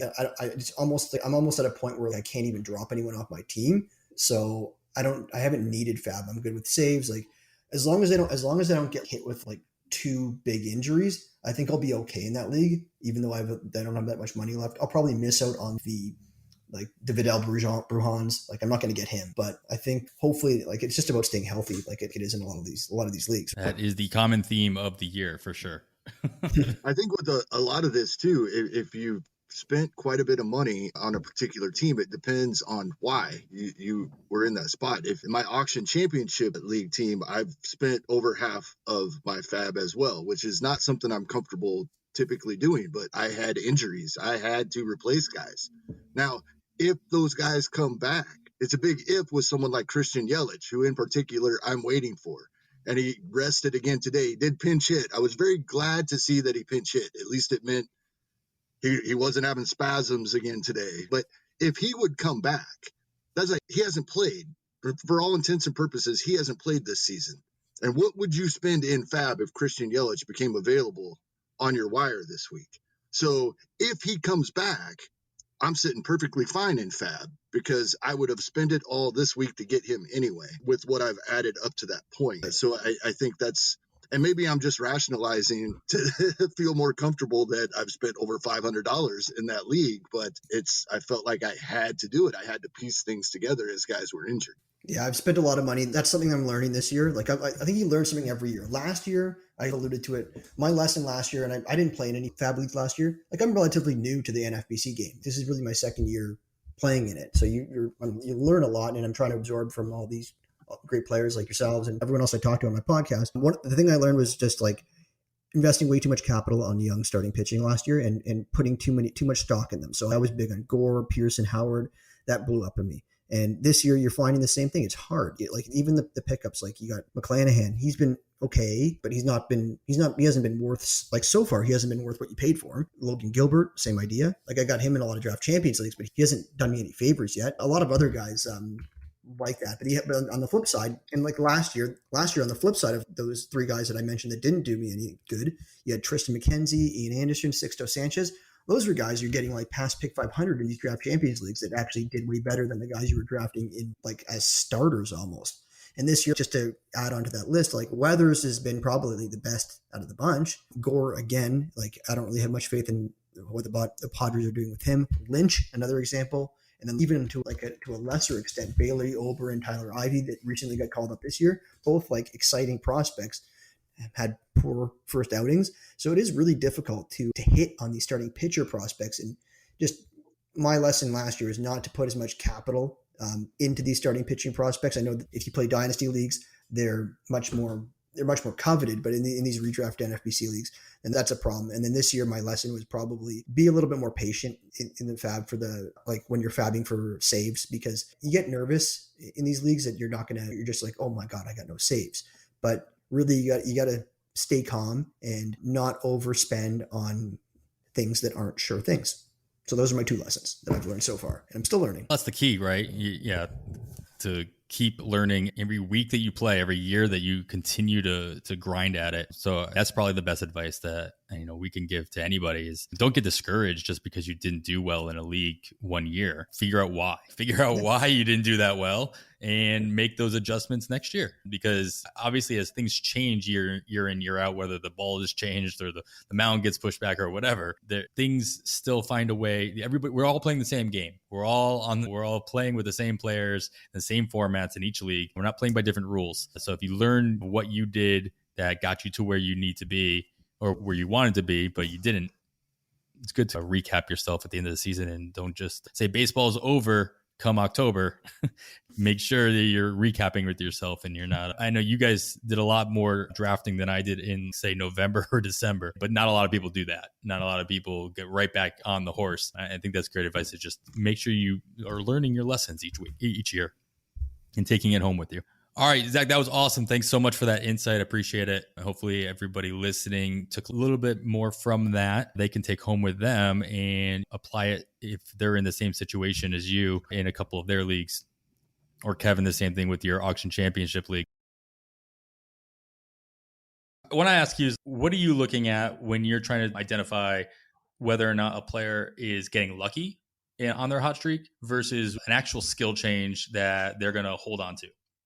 So there's one stat I'm looking to first, and like without hesitation first, and that's line drive rate. Players cannot reliably control their line drive rate. And it's actually funny because it's one of the stats that actually happens pretty frequently. Like people hit a good number of line drives. It's just really hard to do it. And that makes it really hard to repeat. If you look at a lot of guys who had a lot of pop-up success in different ways last year, line drive rates above 30% or so are pretty much the common denominator. Jake Cronenworth's towards start, he was close to 40. Dominic Smith Jr., again, close to 40. There's often underlying talent that's going to come along with some of these sorts of like hot streaks. You have to also be hitting the ball a lot. You also have to be hitting the ball hard for it to matter.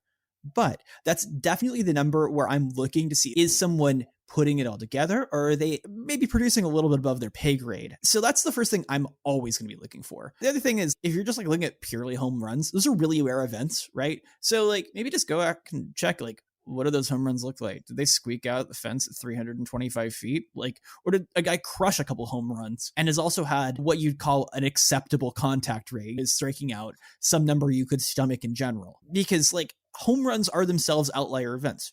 good players don't hit a whole lot of them relative to everything else that happens. So Miguel Sano is going to hit a bunch of home runs, and he's going to strike out like 4 or 5 times more than he's going to hit a home run next season. Sano's got crazy power. I'm not bringing him up for any reason other than just to bring up like even at the extremes aren't happening that much. So yeah, I'm going to start there. In terms of kind of flipping the script and looking for stuff that's going to happen reliably, often, and not tied to outcomes is going to be the things I'm looking for. So I don't want to look at something where there's 3 or 4 different things causing noise. So I might be looking to see if I like to look at as a percent of like total outcomes, which like you can't do really easily, like their contact proportions. So like an easier way to do that, it might be just check, has a guy's zone contact rate changed substantially? That might be a sign that a swing change has changed in some reasonable way. Maybe someone's approach changed. Are they swinging more at certain types of pitches? Because those are the sorts of things where someone might have actually done something differently. From there, more contact might mean that something like a high hard hit rate or a low hard hit rate, depending on the circumstance, might be a little bit misleading. But still, hard hit rate is actually something that players own pretty quickly. It's got some weird noise to it relative around the league because the amount of contact the amount of contact you're making will bias your numbers a bit. But on the whole, it's a pretty useful stat to tell you how people are doing. And I take it, problems at all, as a pretty good, like, how is this guy doing overall with his build number? Hard hit per PA is the thing that I tend to like best, but still, like, any measure of it, it still has a significant leg up on the rest of the field with contact stats in terms of telling you about the future. Kevin, how quickly do you tend to act when you see a hot streak going on? Are you one that jumps over and wants to ride the train, or are you one that you need to see more? I've come to realize we don't have time to see more, and that's Saris brought it up. I went to First Pitch Arizona in 2019, and it was paraphrasing a Billy Bean quote, like, we don't have time. We have to make our decisions quickly and know we're going to be wrong a lot of the time, but we can't wait because everybody else, once you wait, everybody else knows too. So you have to make decisions pretty quickly and accept the fact you're going to be wrong often. I think of what Alex said, I love guys that are hitting the ball hard but aren't producing. It's going to come. I feel like I've had some success with that. And it's just, you got to make the move when it costs you $2 rather than waiting and it's going to cost you $200. So you make the move. And if you're wrong, you drop them. It didn't cost you anything. But all in that, even if you're not drafting, you got to keep up with what's going on in Major League Baseball, with the minors, with prospect research, whatever it is. I'm curious to know, Steve, what do you do, at least in season, to keep up with what's going on, and how do you apply it to your teams, especially when it comes to, deciding on your FAAB bids each week? And give some shout outs to where you're looking at. It doesn't have to be strictly Pitcher List, though. Of course, pitcherlist.com. Check it out. There's a lot of good stuff on there. There's our plug there. And so, Steve, take it away. Where do you get your information, and how are you? Yeah, pitcherlist.com. It's a pretty good website. I agree. It's definitely different in season for me than off season, right? Like off season, that's like how the news cycle goes, right? There's always like deep dives and breakdowns and new ways to look at things in the off season. I feel in season, I definitely try to simplify it. Like I try to look at things that I feel and like the industry feels are good in season indicators. Like the biggest one for me, at least for pitchers, is to look at K-BB percentage. Like it's simple, it's easy, there's nothing crazy to it, but I think it's super predictive, and it shows it's predictive because it shows the true talent of what's going on with a guy right now, and it eliminates all the noise of batted ball data, which could be extremely, it could cause for a lot of outliers in between in short samples of a few starts or just a few appearances for relievers. So you're truly getting down to just how that pitcher's skills are for what he can control at the time are doing. So I look at that a lot for pitchers, and I find it to be successful. If you just go to the leaderboard and a name stands out over the last 30 days on the K-BB leaderboard, they're worth a shot in my mind. It's simple, but it's a thing that I like to do for pitching. For hitting, it's a little different in daily leagues. Again, it's going to sound simple, but I like to find hot bats. Like, it led me to Josh Rojas. Like, my offense in a lot of leagues has just been brutal, just because the environment and how pitching is dominating and strikeouts are up, and the league batting average is whatever, 225. It's basically the league turned into Rogue Netador, right? It's not fun. But Rojas has saved a few of my teams just because he was a guy I liked in the preseason, got off to an awful start, and then was just hitting. Had a few back-to-back multi-hit games and opportunity because Arizona's not that good and they were banged up. So he's been in the lineup every day and roll with him there. I basically just try to simplify it in season and don't overthink things as far as like analytics or anything goes. Like, that's what I use still. Like, I'm on Pitcher List, Baseball Savant, Fangraphs 24/7. Like, they're always up in every one of my browsers. Sorry if anyone from my real job is listening, but you could probably see a lot of those websites in my history. Regardless, that's what the incognito window is for. I guess I got to utilize that a little bit more. But it's things like that I like to do and use, and then like. Just how we were going through players. Is their batting average backed up by their expecting batting average? Is their slug backed up by their expected slugging? Things like that, just to cross-check and see guys. And you're going to find guys who are underperforming based on that too, and take a shot there for trades and things like that. So that's a quick, to quote from Wins Above Fantasy, a quick TLDR summary of how I approach things there. Yeah, I'm glad you mentioned that, Steve. I talked to you and Van about this, and we talked about it pre-recording. I'm a big fan of that TLDR section you guys do on Wins Above Fantasy, at least during the off-season pods, where you really break down. You're looking for some really good stuff that's happening out there that literally might take somebody 3 days to read. And you break it down you guys broke it down in a really good way where it's just really easy to listen to, which I'm a big fan of, listening to the information rather than having to go out and write it. Like, me personally, I listen to a lot of podcasts, especially in the off season. It's a lot easier to do that in the off season, just because they're far and few between. Not everybody keeps up from October through March, and they just all of a sudden in March, your podcast subscription list just skyrockets. You start seeing them all pop up again. But I liked how you guys really broke those down in an easy to understand way.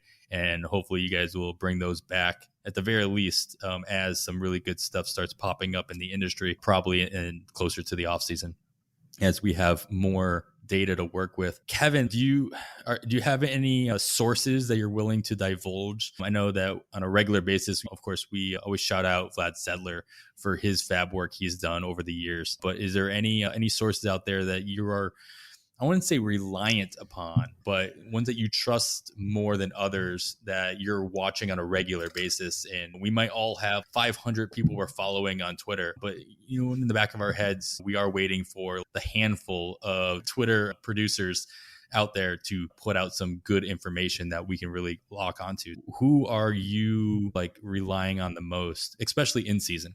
I think it's more philosophies, and not philosophies isn't the right word, but so for all of last season and the first 6 weeks of this season, I was watching games all day and all evening. I recently went back to work, as a lot of people have been over the past few weeks, few months. And so now I get home and there might be a couple of West Coast games still going. So I frantically start going through the Twitter as I'm sitting down watching the ends of the West Coast games. And as you brought up earlier, Nick, every morning, that fits in my schedule perfect. I flip him on it. For me, I'm in the central time zone, so at 7:30 works out perfect. I can listen to him going through his notes. So maybe a little more when he's doing that live on Twitch, a little more than the 15 minutes that he ends up recording. That's a great one for me. And then, to what Steve said, I'm big for pitchers on K- walk rate. I got that from Aceris, right? He's been telling us that for years. Just today, I for hitters, strikeout percentage, and I've been looking at reach rate a lot more closely recently in season. And he brought that up today as a good in season stat. I guess it would have been yesterday's episode of Rates and Barrels I listened to this morning. Haven't had much time to listen to many podcasts that, like you said, in season. And it's been crazy. But that was just hopefully not just confirmation bias. Hopefully it was actually reinforcing something that I'm doing. But it was great to hear him say that because he's someone I trust. Yeah, there's a few out there. I don't think anyone that off the radar that much. So yeah, I check Twitter out. I check K minus walk rate for pitchers. I check K rate and reach rate for hitters, and just pay attention to what's going on since haven't been watching as many games over the past couple of weeks as I was earlier in the year. Yeah, I think that's a important point, just paying attention. I think that's what I come away with this. And I used the word with you guys rely earlier, and I want to clarify that. And I don't think anybody should be relying on anybody else's knowledge or insight into making their own decisions for their own teams. Trusting is valid, and trusting the opinions. But ultimately, you've got to, and Steve, you touched on this a lot when you were talking about this, you've got to know where you got to be looking to benefit your team. You got to do your own research. You can base that on the advice and the opinions of those across the industry that you trust and that have been putting out good, information and have a good track record in winning their own leagues, perhaps. But ultimately, these are your teams. Like you've got to make these final decisions. We're sitting here every week telling you, hey, keep an eye on this guy, keep an eye on that guy. He might be able to benefit your team, but we're not in your league. Probably we're all in a few leagues, but most likely we're not in most of the leagues of everybody who's listening. And your environment better than anybody you could be reading or listening to. And that's the best advice I can give to anybody is sure, trust who you want to trust based on the information that they're providing, but make sure that you're trusting yourself to make those decisions as well. Definitely. I agree there. Like each league is different and it's unique. That sounds a cliche and just not really a piece of advice, but it actually is. We did the last episode of Wins Above Fantasy on trading, which obviously isn't helpful in TGFBI just because there's no trading in an FBC. But knowing your league mates and knowing what they need and what they're looking for is so helpful. And that could be helpful with waiver wire pickups too. Okay, there's someone got dropped that has a speed potential. The guys ahead of me in waiver priority or with more FAAB budget remaining are 1-2 in steal. So, okay, maybe I could bump down my bid a little bit there. Like looking at things like that are super helpful. And you're only going to know that if you're in that league. Like we don't know that as guys up here recommending players that we like for ads or anything like that. But you're going to if you're paying attention to your league. So things like that are super helpful, especially in season, and how you could utilize this information and make it even more powerful. Good point, Steve. Yeah. All right. I appreciate your guys' insight on that. And Lucas told, as you were telling me before we were recording or earlier today, you are in 18 different leagues across 3 different fantasy platforms. Is that right? Yes. This year? Yes, I am a sicko and I have 18 leagues. Yeah. And we talked about, obviously, your dynasty leagues, draft and holds. You're an online championship on NFBC. So a good mix of non-FAAB and FAAB leagues of different varieties. So what I want to pick your brain about is how do you manage that? How do you put that together every week? Maybe some of them are daily moves leagues. I don't know. You can go into detail on what those leagues might be and how you put that together, how do you organize yourself? How do you keep yourself from forgetting to place bids? By the way, Kevin, we need to place our bids for the PL Podcast League. That's tonight, Saturday night, our weekly reminder to ourselves to do that. Yeah, Lucas, talk to me about how you keep yourself sane and still make sure you place all your bids and in a organized way that makes sense for each league, because each league, I'm sure, is way different.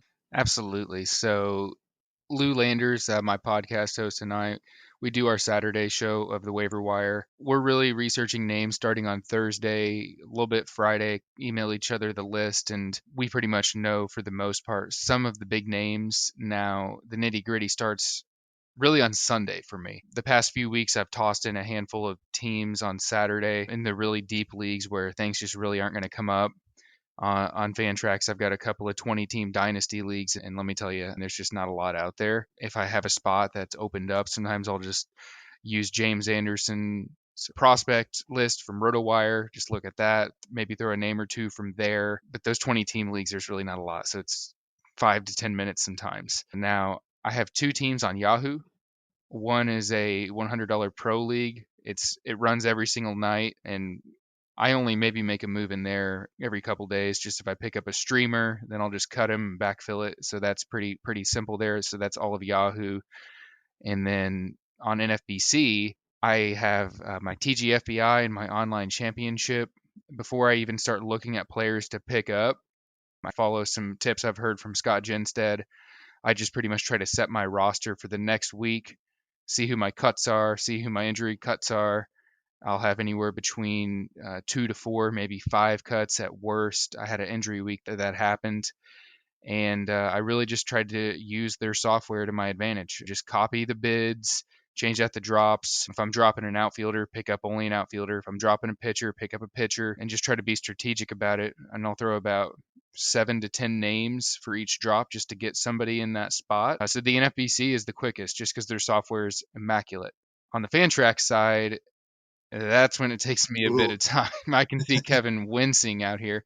But yeah, on the Fantrax side, like I said, a couple of the deep dynasty leagues, they don't take much because there is not much available. You can't bid on guys that just don't play or are setup men. But some of the 15-teamers are rebuilds as well.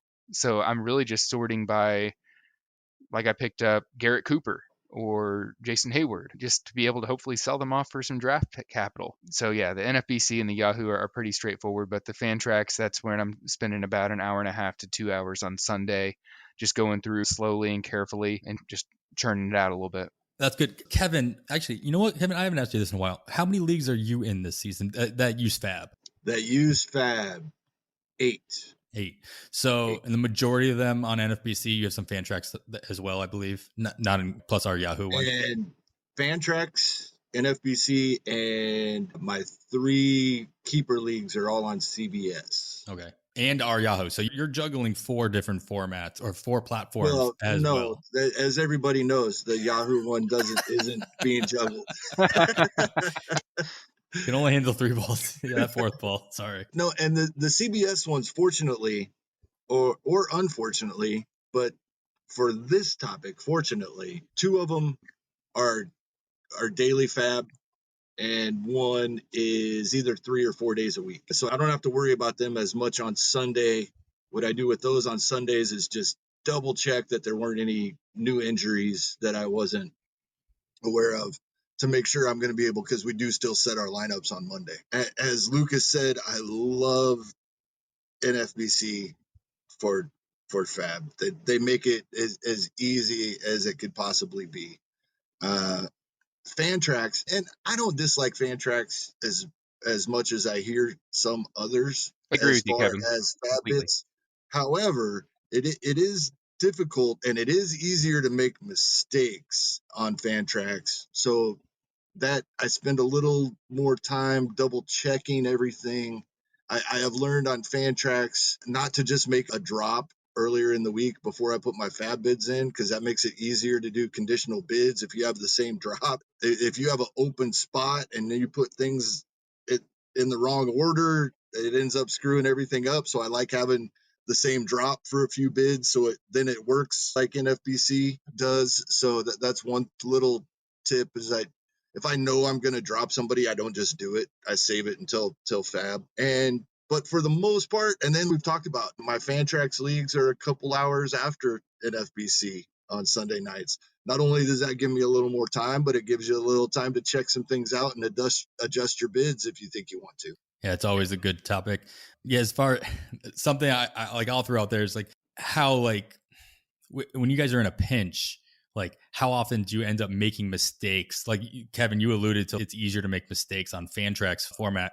And I asked this question because Cutline, the NFBC Cutline leagues just ran their second FAAB this past Tuesday, and I'm in the Raz Slam. And so I put in all my bids, and I knew I only needed to fill, I didn't have that much. I spent most of my FAAB in the first run. So I know I needed to fill about 4 or 5 spots. I think there was a catcher and then 2 other hitters and 2 other pitchers. So I did, Lucas, what you talked about, you can copy and paste your bid list. And so I made a bid list for 1 pitcher and I just copied it over to drop the second pitcher. The problem I ran into is I forgot to change who I would drop in the copied bid list. And so even though after FAAB ran, I realized, hey, I bid more on that guy, on Alex Wood, than the guy who won it. I think I bid like $100 or something like that, and he got him for 80. And I went back and realized, oh, I was dropping the same guy in both lists. So you can't drop a guy that you already dropped for somebody else. So I got Shane McClanahan instead, but I kicked myself because I would have gotten both McClanahan and Alex Wood to fill in my zeros. How often do you guys run into a situation like that? And I'm hoping that's the last time I run into that situation personally. It's the first time, hopefully the last. What do you guys do to, first, how often do you see yourself doing that or similar situations? And then what do you do to avoid? Like, how do you stay organized in all that FAAB, especially if you need to do something like in a pinch? Lucas, I'll turn that over to you first. I'm going to be honest with you, and I just try to triple check as much as I can. I do my best. I check it, and then I check it again. And this is mostly on Mondays, where I go to the RotoWire daily lineups page. I just try to make sure my players are getting in the lineup for sure. And sometimes I just drive myself nuts because I just check it over and over again. I just want to make sure I'm getting my stats. So honestly, the only thing I can say is just to double, triple check it. And because I just don't want to I would be worried that I would cut a stud on accident. And that's another reason I just be extra checking on it. So that's just where I'm at.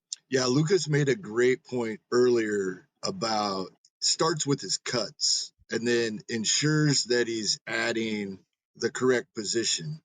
Because that is one mistake. I talked about it on the show a couple months ago. I ended up one week with Bobby Witt Jr. as my starting shortstop because I hadn't paid close enough attention to what order my drops were going to be. And then it allowed me to drop the only other starting shortstop I had to make one of my conditional pickups. And so that was a great point to kind of keep it separate by position. And so that's a mistake I won't make again. And so it's just something else I double check or triple check on, as Lucas said. Same way. I also have gotten to the point where I handwrite my list down and then I make my bids.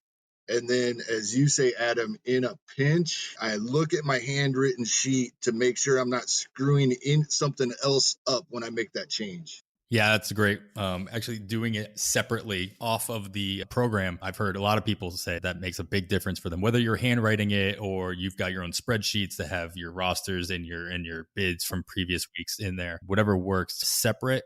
That way, when you are editing your actual bids on the Fantrax or on the NFBC platform, you're literally just transcribing. You're just clicking the names. You already know the names you're looking for. That way you're clicking the right little green tab or plus symbol or whatever different symbol your format uses. So that's good advice as well. All right. I appreciate your guys' insight on that. And I hopefully all of our listeners do as well.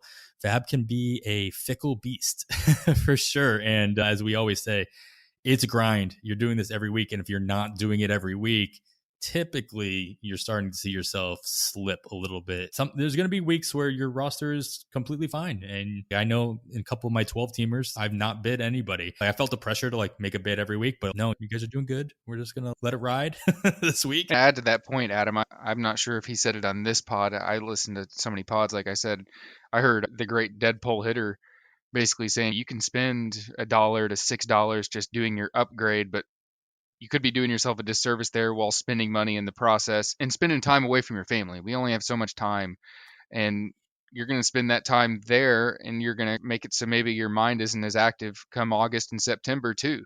Since this is a war of not only statistical and plate appearance attrition, but your mental attrition too. I don't know. It's a balancing act, and we're all learning every year. But I thought that was interesting that Rob pointed out sometimes just keeping your roster with what you got can make some sense too. Over tinkering.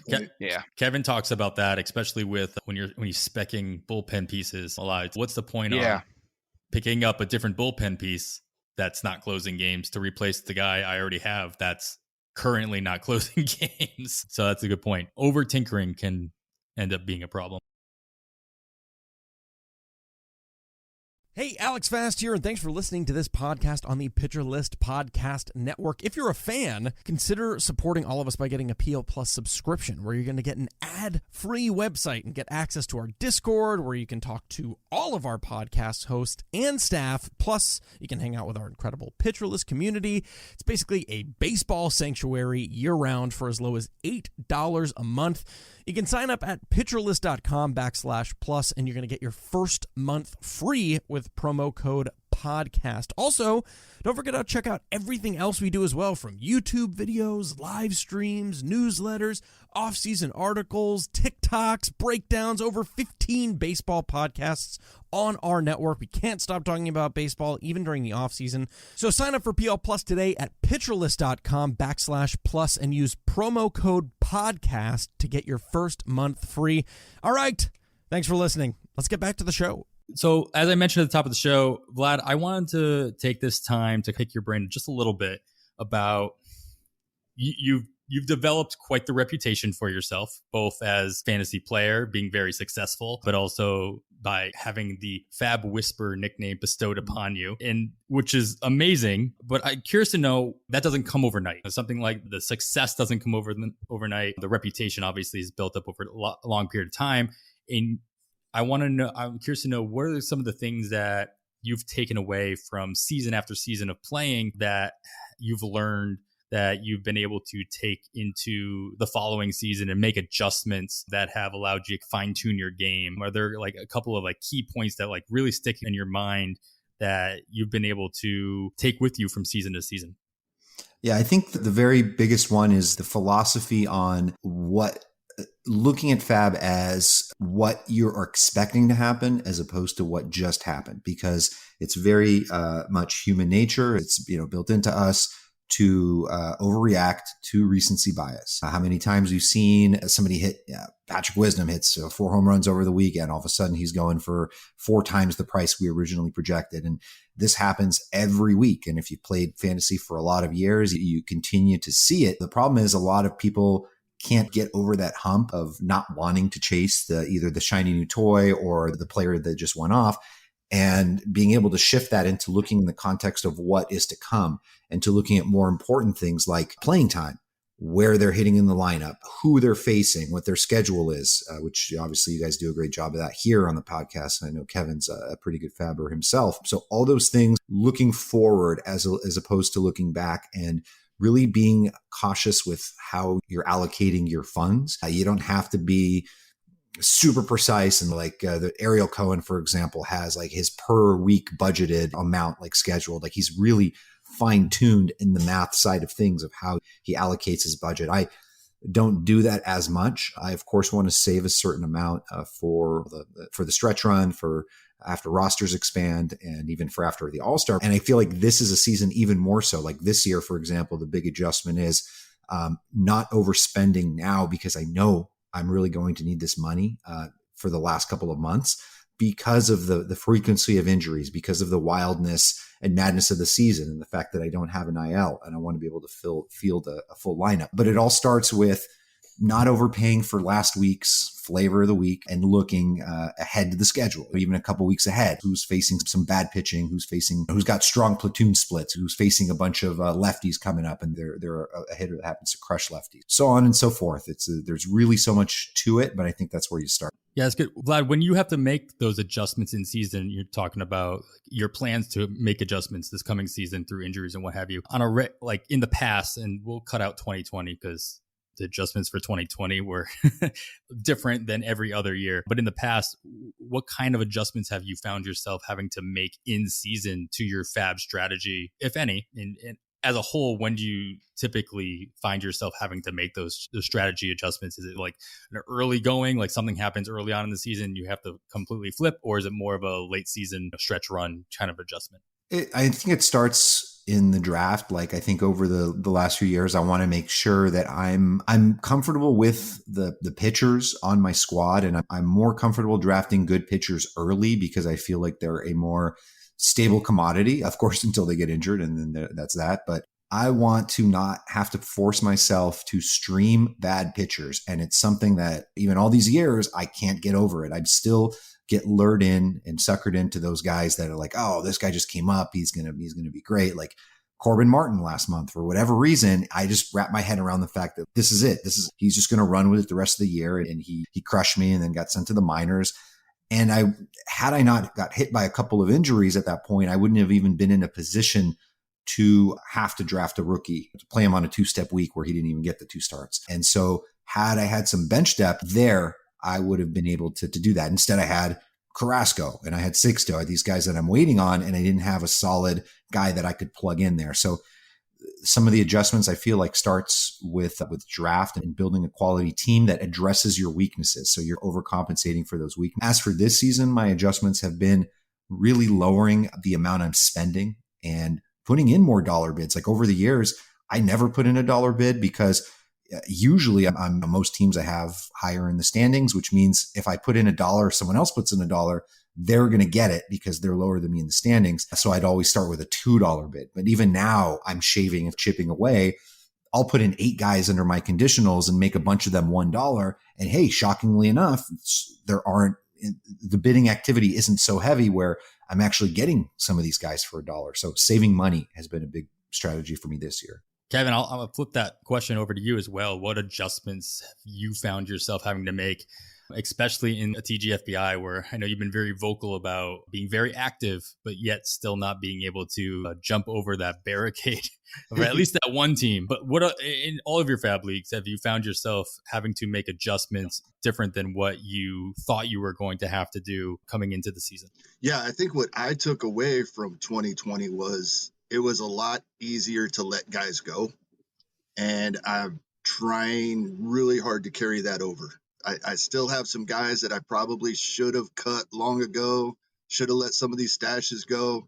I still have Bobby Witt Jr. in a couple of spots. Probably shouldn't be there, but I'm really trying to. It's one of those things that we know we should do anyway.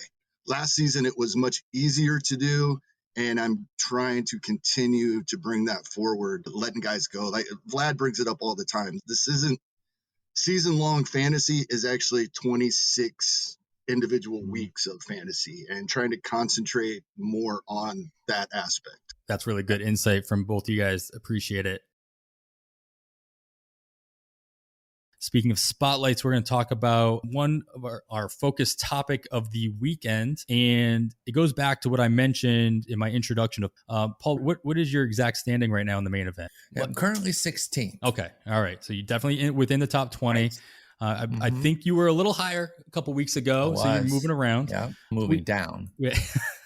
I was being nice. We're moving around. I know. I'm gonna get a little granular with this. We talk a lot about how stressful the grind of the baseball season is. It can be for fantasy players, and obviously for major league players as well. At least those who take the game seriously all season long and don't just check out, once football comes around. And of course, for all of us who create content revolving around fantasy baseball, maybe written podcasts or otherwise. I myself, I've skipped more than a handful of articles in the last 2 weeks just because life gets in the way. And I know, Paul, you create a ton of content via both video, audio, and written. And so what I want to talk to you about is, and Kevin as well, obviously, with your past success, is what I call success stress. And what I mean by that is, how do you deal with the stress that comes about when you find yourself leading in a big time league like the main event or an overall contest like TGFBI? Paul, as I mentioned, you're at 16 overall right now in the main event, and you were as high, I think, as 5th, if I'm not mistaken, listening to you talk about it earlier in the year. And of course, second, excuse me. So I don't want to undershoot that. Second, but yeah, there was a night there where if things had broken, I was finagling where I was like, oh, I might actually hit first, and I'm going to screenshot the heck out of that if it happens. Yes. But it didn't get there. Unfortunately, I remember 2 years ago when the NFBC did the first Memorial Day leagues. I jumped in your league that you did with that, and after the first day, I had drafted Malik Smith, and he had 3 stolen bases in the first day of that league. And then obviously other stuff happened. I was first overall after day 1. Of course, I screenshotted the crap out of that. Yes, absolutely. You have to, because it's fun. And we play this for fun, and the jinxes aren't real. You're not jinxing it to do it. So you got to do it. That's part of the fun, even if that's the only time that you hit that peak there.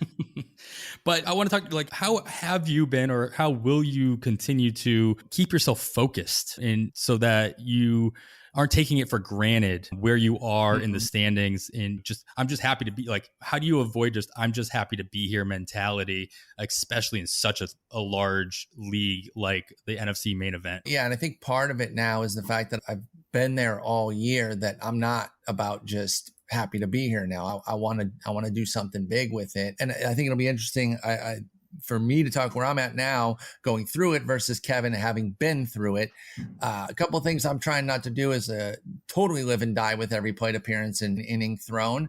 And I have Pablo Lopez, so I wasn't very happy with last night. And it goes from bad to worse because then he gets moved to face the Dodgers, which isn't great. And listen, I think I can remove my bias and say that ejection was absolutely ludicrous, because making them pay for the sins of Jose Urena does not make any sense to me. It was not intentional. I think it's pretty clear that it was not intentional. But anyway, maybe I'm just biased because he is on my main event team and a few others. But yeah, I'm trying not to live and die with everything. My team's melting right now, and I'm really trying not to just get super down on that, because even as they are melting a bit and moving down into 16th, which still isn't bad, I have to tell myself, like, hey, dude, you're still top 20. Chill out, because it's not plummeting. That's why I say melting. I choose that phrase carefully, because it's just slowly. I haven't had a great day with the team in a good 10 days or so. And that's been tough, but it's like those are going to come back. Remember all the great days I had when I'm sitting there in the top 5 and they just keep coming? I knew there was going to be a smoothing out. So I just have to bide my time, of course, until things get right again, and hopefully avoid the injury bug. That's really what I'm hoping to do. I haven't been able to. My Jose's are currently both hurt, or Urquidy on the IL with a shoulder that I'm very nervous about. And then Jose Ramirez day to day, as we talked about earlier, after falling a ball off his face. So I'm just hoping to avoid catastrophic injuries.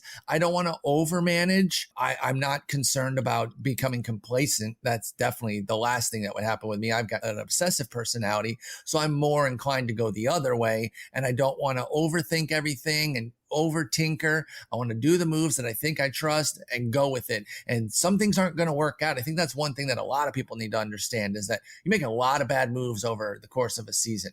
And if anybody tells you that they're not, they're lying. They're flat out lying, because even the best team, the luckiest team, Phil Dussault is leading right now. He's a titan in the NFBC.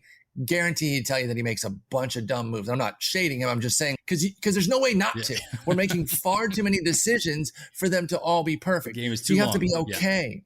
Yeah, with over a 6-month season, you have to be okay with being hot on a streamer who then blows up in your face and gombers. There was sense behind taking that Austin Gomber risk, which I didn't, by the way, but I wish I had him now. He's been killing it. But funny to point and laugh a little bit at it. I will admit, a little schadenfreude there.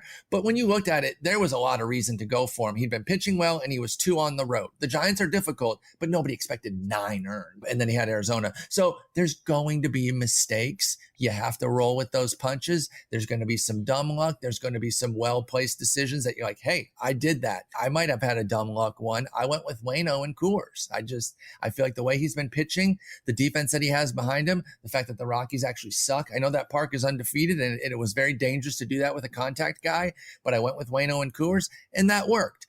I'll have another stream with some 4th, 5th starter against the Pirates, and they'll bust them up for 6. Like, it's going to happen. So I'm just trying to keep an even keel, manage day to day, and really enjoy the ride too. I don't want to be over frazzled to the point where I'm not even enjoying the fact that I'm this deep into the season in the top 20 of such an amazing event. Yeah, I think that's that last point is probably my favorite point. It's just, we're here to enjoy the game. We're here to to not only be comfortable with what you're doing, but also just have fun doing it. And yeah, if you move down a couple spots in an overall, or you get knocked down in your league, like 1 or 2 spots, as long as as soon as you stop having fun, that's when you stop paying attention. That's when you stop making, any kind of smart decision whatsoever. You just start throwing panic moves. Exactly. You throw stuff against the wall and hopefully something sticks, type of moves. Kevin, of course, last year was a little bit different in so many ways, especially in terms of season length. We'd be done with the season right now if it was the same length as last year from start to finish. But looking back, do you remember when you found yourself at the top of the standings, and what did you do to hold it and not, fall into the complacency that could could have fallen into. I took that screenshot on the opening weekend. My team started hot and it fell, but I don't know that I was ever out of the top 10 after that first half week of baseball when it started. That's awesome. It was crazy. My hitters started so incredibly hot. You know, it was Dansby Swanson. Everybody was just going off. Jose Abreu, all these guys having career years. But I knew that I had almost all of the hitting points available. I knew that would drop, and I had to really start concentrate on pitching. And I started doing that at the halfway point. At the halfway point, I started looking at the category standings for the pitching categories of the overall, because there can be some differences in where there are bunches of points to gain, but different in your league than from the overall standings. I have a draft champions team that's doing right now, and I've started to look at the overall category standings. I'm chasing Matty Wood in the league I'm in, and he's 15th overall. But what will help me in the overall may be different than what I need to do to try to catch him. I'm already taking a look at that, and it's hard. There's over 4,500 teams in that. So you're scrolling through every category to see where there is the most to gain and where you're in danger of losing as well. You can't forget that I'm doing well in saves or any other category, but there's 1,500 people only 4 saves behind me. Yeah, So it's a great point. I think the halfway point is about when it's time to start doing that. Yeah, I think that's a good call out as far as I think people talk about all the time. Hey, where can I make the most inroads? Where can I jump the most people in what category? And you can't keep your eye off the ball when it comes to who can jump me. I definitely have at least 2 or 3 leagues where I went heavy on saves early on in this season, and it's paying off. I'm in first or second in saves, and now I've got to start benching my closers so I can build up any kind of volume. But I have to keep an eye on that category because, even losing just that 1 or 2 points in that one category, it's going to make a lot harder to jump back up, especially in a saves category with obviously what's going on with pretty much every other bullpen in the league. So it's a good call out there, Kevin. You know what? I think that was really just good. I think a lot of people talk about like the stress of the long season. I think people forget about how stressful actually being at the top of the mountain can actually be for such a long season. So I appreciate your guys' input on that.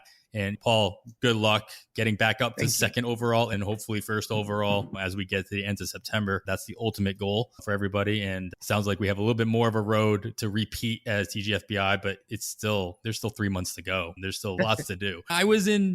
I think I was in like 9th or 10th place for the majority of the first 2 months of the season in my TGFBI league. And now I find myself in 3rd or 4th every other day. So you can obviously make those inroads, especially in July. Like July is a big opportunity month to make those moves. Yep. Even with fewer games, there is with the football factor that you talked about being huge, because the crossover between fantasy baseball and fantasy football is massive. There's summer vacations, holidays, especially with the country opening back up and everything. People are getting back out. There's a lot of factors that go into it. I think people give up way too quickly. But now that I'm near the top, I'm encouraging them to give up. Yep. Give up. Exactly. Quit. You can't win. Yeah, you're garbage. Just go play football. I'm just kidding. Just go play football. Yeah, play football, man. You stay on those spring training or stay on those training camp notes, man. You got to make sure that you got that deep league third running back. I don't want you to lose your football league, so just go focus on that. Yeah, Paul, just start spitting out advice on Twitter, random advice that doesn't mean anything. But it's all football. It's all subliminal. All football. Yeah. Just what's he doing, man? That was another advantage to the short season. It doesn't have anything to do with the season being short, but what was going on. We were all at home. I had time to sit and look at what I needed to do for hours every single day. What the heck else would you do? I couldn't do that right now. So the fact that I had that opportunity in the season when my team was performing well worked out. That's a great point. And one other thing I'll mention that has been passed around the community a good bit, I think Todd Zola gets a lot of credit as somebody who's hammered this point home, is particularly don't give up on the rate stats. I think those are given up on the quickest too. And yet they're the only one where people can come back to you. Every other accounting categories, no shot that anybody will come back to you. You always have to do the catching. In average or OBP, depending on what you play, ERA and WHIP, you can absolutely move a lot more than you think because folks are also moving down towards you in a lot of instances. I think we see that a lot more with the pitching ratios, just with the lack of pitching that happens at the end of the summer. And there are a lot more blowups that happen, especially with, we'll talk about it a little bit later, but like pitchers getting shut down a lot more. Yeah. And a lot of things changing. I know we're going to get into it more, but this year is going to be crazy. I think it could be particularly wild with that because there could be so many, not necessarily full shutdowns, but just alterations and skips and who's going to miss a start or two from their hot ace, like a Corbin Burns. Things are going to happen because not everyone can go 200. In fact, there's only going to be, I think, a handful of guys that truly end up with 200 innings at the end of the season, which means those innings have to be gapped. The bridge has to be the gap. What am I trying to say? You got to bridge the gap there with some like mediocre pitchers, and that could lead to some offensive surges too, because the hitters are going to beat up on those clowns too. Yeah. All right. And that's not to say anything about Goopgate, which we will not get into. We don't have to get into all that right now. It's nice to catch up on what happened the day before.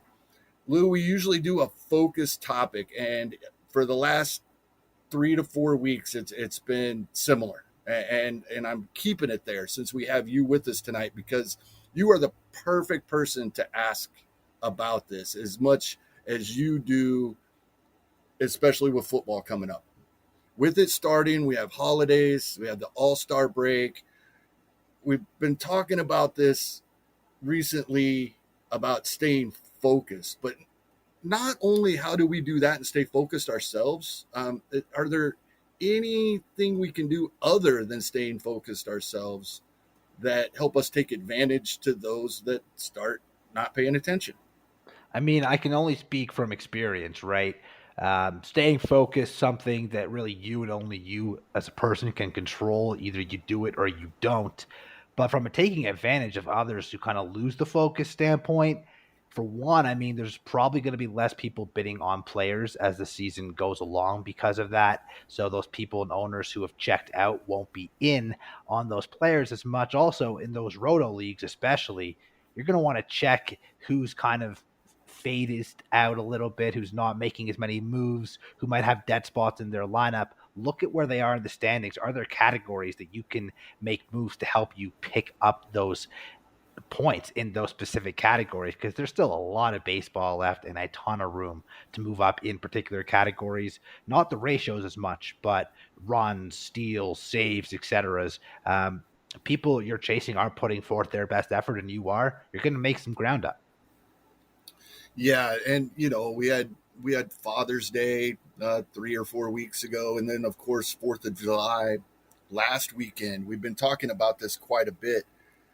I had 5 players in my TGFBI that I wanted last weekend, and 4 of the 5 who I thought would be popular with others as well, I was unopposed in my bidding. So wow. It is happening. People just didn't put in bids and there were far less winning bids last week than there has been in any other week of the season. People took the weekend off or forgot. And now with the All-Star break, I think a lot of fantasy players think of this as their break as well. But we can't forget, even though they're not playing until Friday, other than Boston and New York, we have to do our bids tomorrow still. It's that time of year. It's time to really start paying attention to our categories, what I'm calling category maintenance this week. What are some realistic gaps that we can make up in categories? How do we balance improving in categories while still maintaining slim leads we might have in others? If you're in an overall contest, when do you start looking at overall category standings? when you have so many different leagues, how do you pay attention to what your opponents may be doing? Not just the one in contention. Sometimes the opponents that are not in contention are going to affect the league standings just as much or more. So that there's a lot here when it comes to category maintenance. It's really time to start getting into that. If you haven't already in your leagues, what type of things do you look for? No, it's a great point, and it's very important right now. We'll start with the hitting side of it, because this is one I think accomplish a lot better and potentially safer. Nothing's safe in baseball, but when we get to streaming pitchers, that's when it gets fun. But when it comes to hitting, I don't usually look at ratios too much, because like your batting averages, or if you're in OBP leagues, those are tough. Those are going to be tricky, and you have such a sample size now to make a large jump there. Your guys have to just run hot, and that's tricky.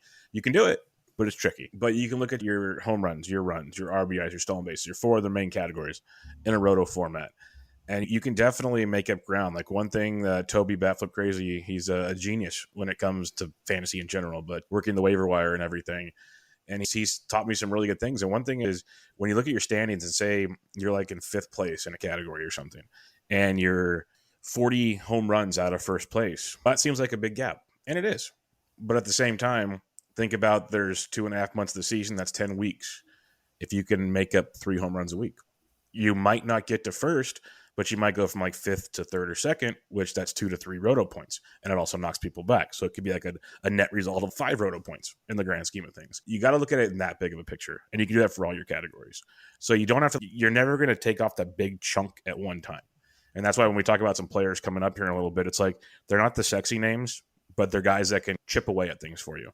And I'm a big believer, like it's lazy because we have such great stats these days, such deep stats, and I can use them, and I do use them, and sometimes I probably use them incorrectly, but I always make a joke that I use like caveman analytics. Like I watch games, I think of the basic things, I remember like playing baseball, how things go, and I use a feel sometimes over stats when I should probably use stats.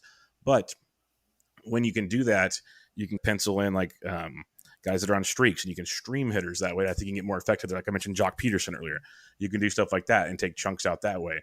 But you need to just remember, chip away. Don't expect to get to it all at once type thing. Look at guys that are playing well. Look at guys that aren't sexy but are actually helping you, because the back of the baseball card is a thing I say a lot, and people think it's crazy.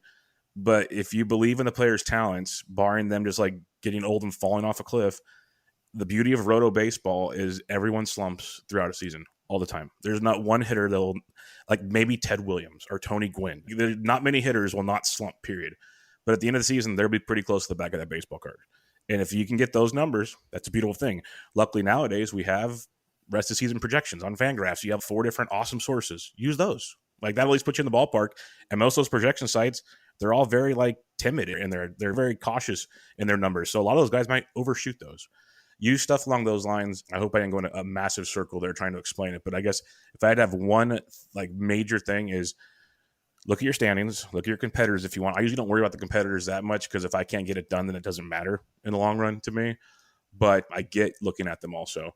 But just think chip away. Don't get it all at once, because you never will, and then you'll frustrate yourself, and you'll spend too much money on something you probably shouldn't do. Especially looking at runs and RBIs. You're 30 behind. That's only 2.5 a week. It's really interesting.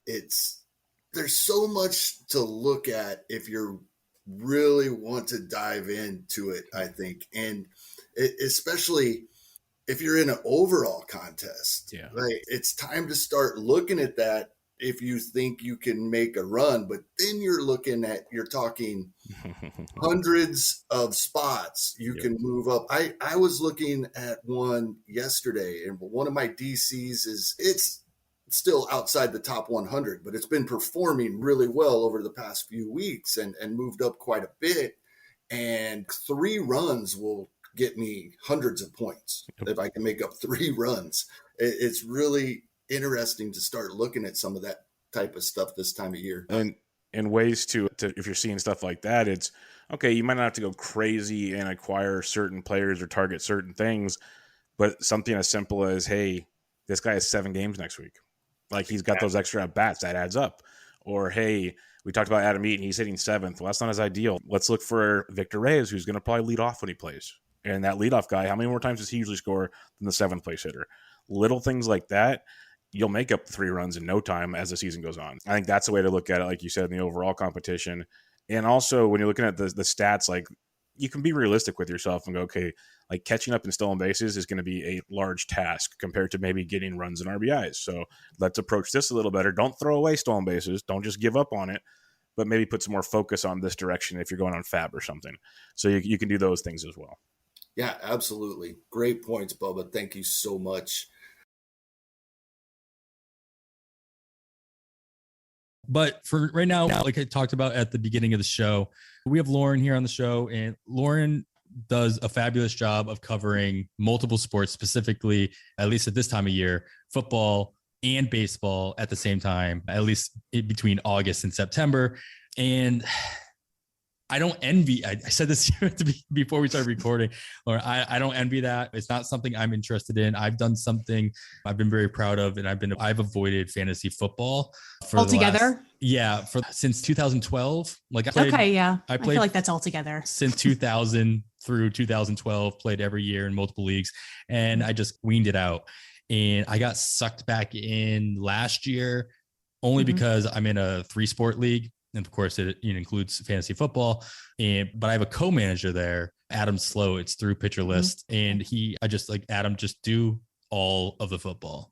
You're all football. All the football is all yours. And he loves it. He's right. He gets and we won the championship. So there you go. There we go for that one. Sounds like a winning equation there. And then the league that I ended 2012 with was a dynasty league, and I just dismantled. And that they got brought back up this year. So I had to do that league, which it is what it is. It's fine.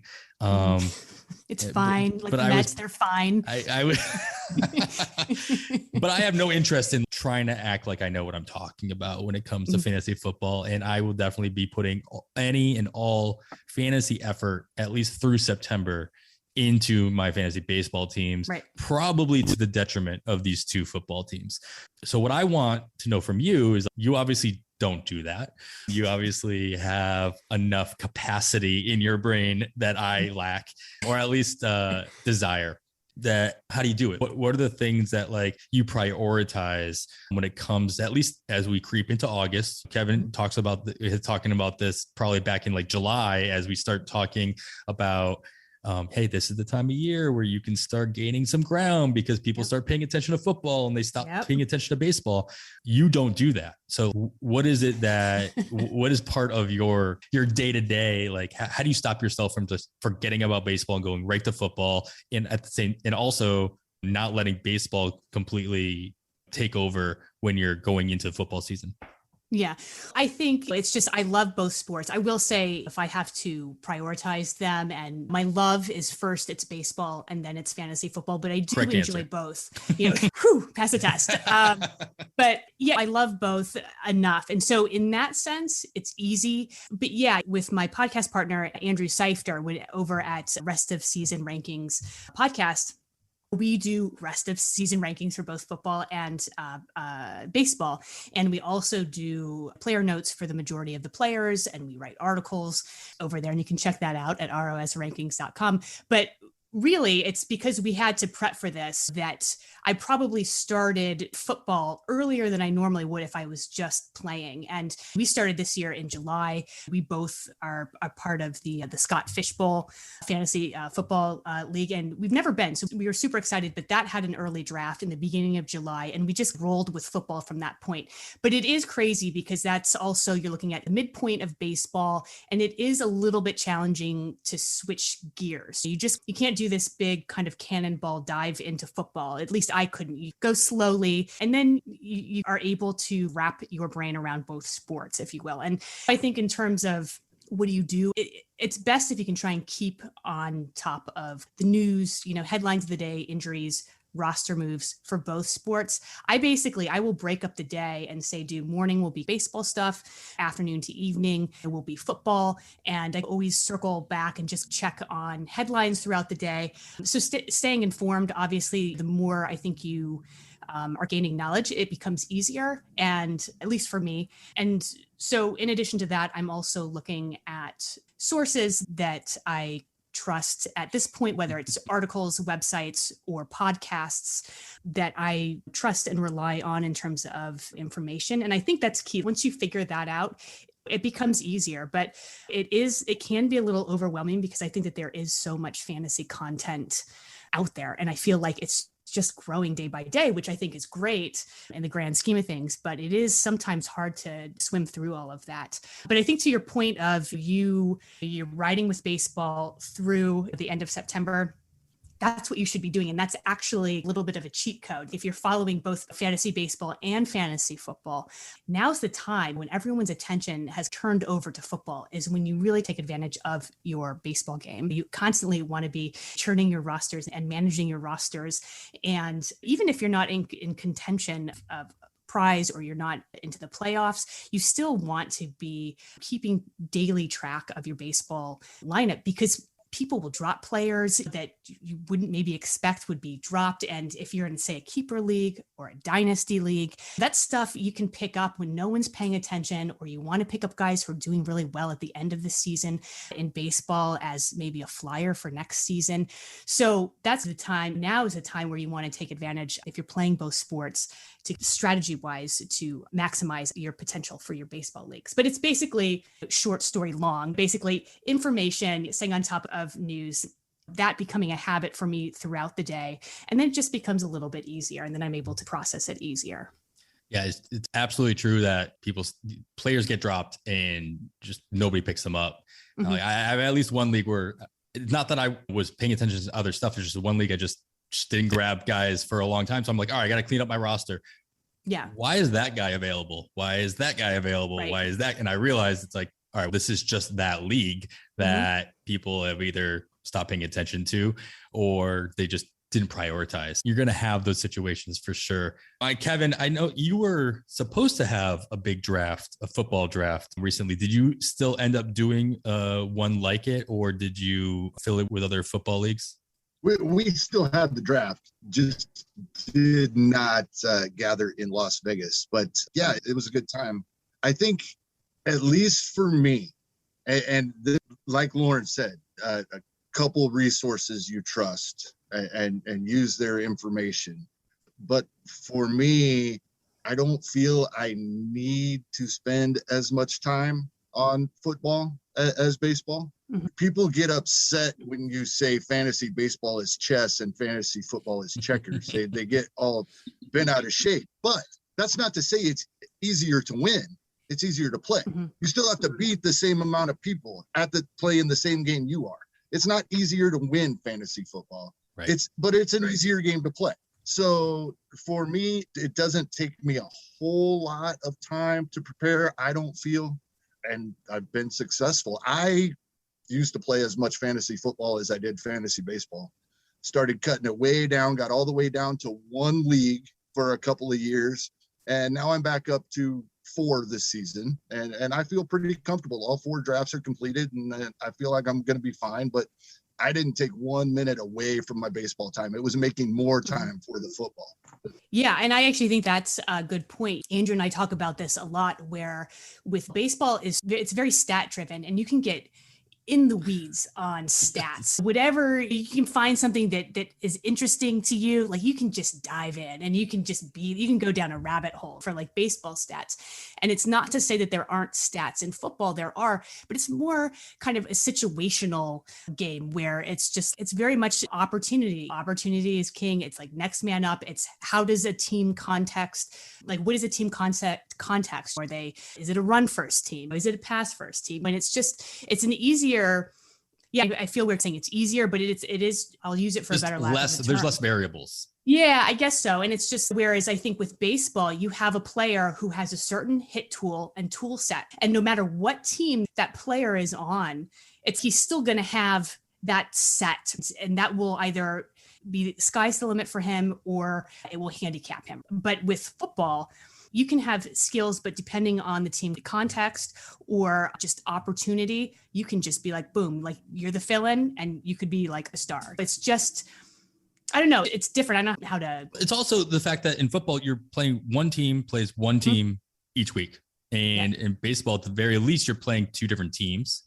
As a hitter, you're facing up to 7 different starting pitchers between handedness and repertoire and just longevity and all these other variables. There's a lot more that goes into that opportunity in the strategy that you're talking about with football. If it's a run heavy offense against a defense that doesn't typically stop the run, green light. Like I oversimplified that. I totally get that, but there are a lot more variables, and there's a lot to Kevin, to your point. I agree. There's a lot more time to be used in baseball, at least when it comes to analyzing your free agent options, how to set how many times you're going to have to set your lineup throughout the week. If you're in a daily moves league versus weekly moves, even NFBC, you're still switching out your hitters at least midweek. So yeah, that's what I would probably struggle with, is going from baseball into football season, having a baseball mentality of being not a tinkerer per se, but like somebody that has to all right, to what you said, Lauren's like going down those wormholes and like trying to figure out all the little intricacies and then carrying that over into football and then realizing maybe too late, I don't necessarily have to spend that kind of time or effort. And so I just choose not to spend any time or effort on That's it. fair. But I would say that's though, like why it does make it a little bit easier going from the baseball to the football, because it's almost like you're downshifting a little bit. Right. Still a break. Yeah. I like it, but it helps that I like to play both sports. They're a little bit apples and oranges, but that's what I love. I love the variance there. Yeah, if anybody is making the transition over to football, should definitely be listening to Lauren over at the Rest of Season podcast. And of course, be checking out QB List, our sister site over at our Pitcher List sister site, QB List, with Eric Smith running the show over there. Nick Pollock did a great podcast on Nick and Friends that came out on Wednesday with Eric. So getting to know him and what he does over at QB List is must listen, especially if you are making that transition into football. So make sure you're listening to both those pods, getting whatever advice that you trust, like we talked about, and making that transition smoothly and properly, and not just letting your baseball leagues go down with the ship if it were. Yeah. Still pay attention to your baseball leagues. Unless you're in my league, feel free, jump ship. No Fall big deal. asleep. Yeah. Yeah.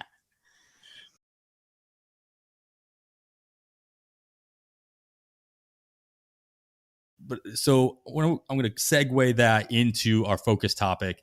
And Derek, I really wanted to talk, listening to you for the amount of years that I've been listening to you. One of the things that you really stress a lot, especially throughout the season, and especially in the off, is just learning from every league that you're in, every situation that you put yourself in, and then how you can come out stronger, a better player in the following season. So I'm curious, and I'd like to talk to you about the things that you've already noticed that you have learned from specifically your FAAB decision-making throughout the course of this, finally a full season of play as we transition back from the short season of 2020. And what have you learned from the past year's worth of FAAB? And, how do you think you'll adjust both your mindset and your process strictly regarding FAAB going into 2020?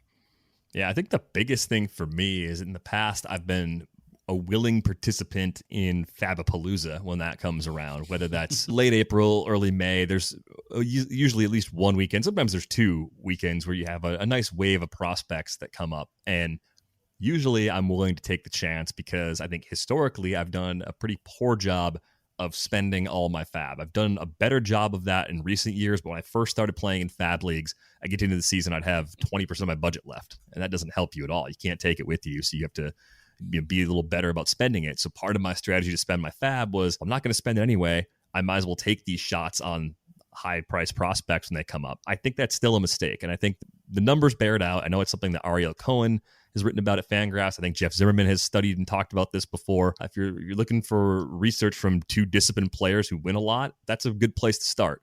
And I think for me, by not going after prospects, I'm going to be a lot smarter in the sense that I'm going to turn more and more with playing time. Like, playing time is the thing that I think we are all thinking less about than we should. Even if we're thinking about it a lot, I think we still got to think about it more.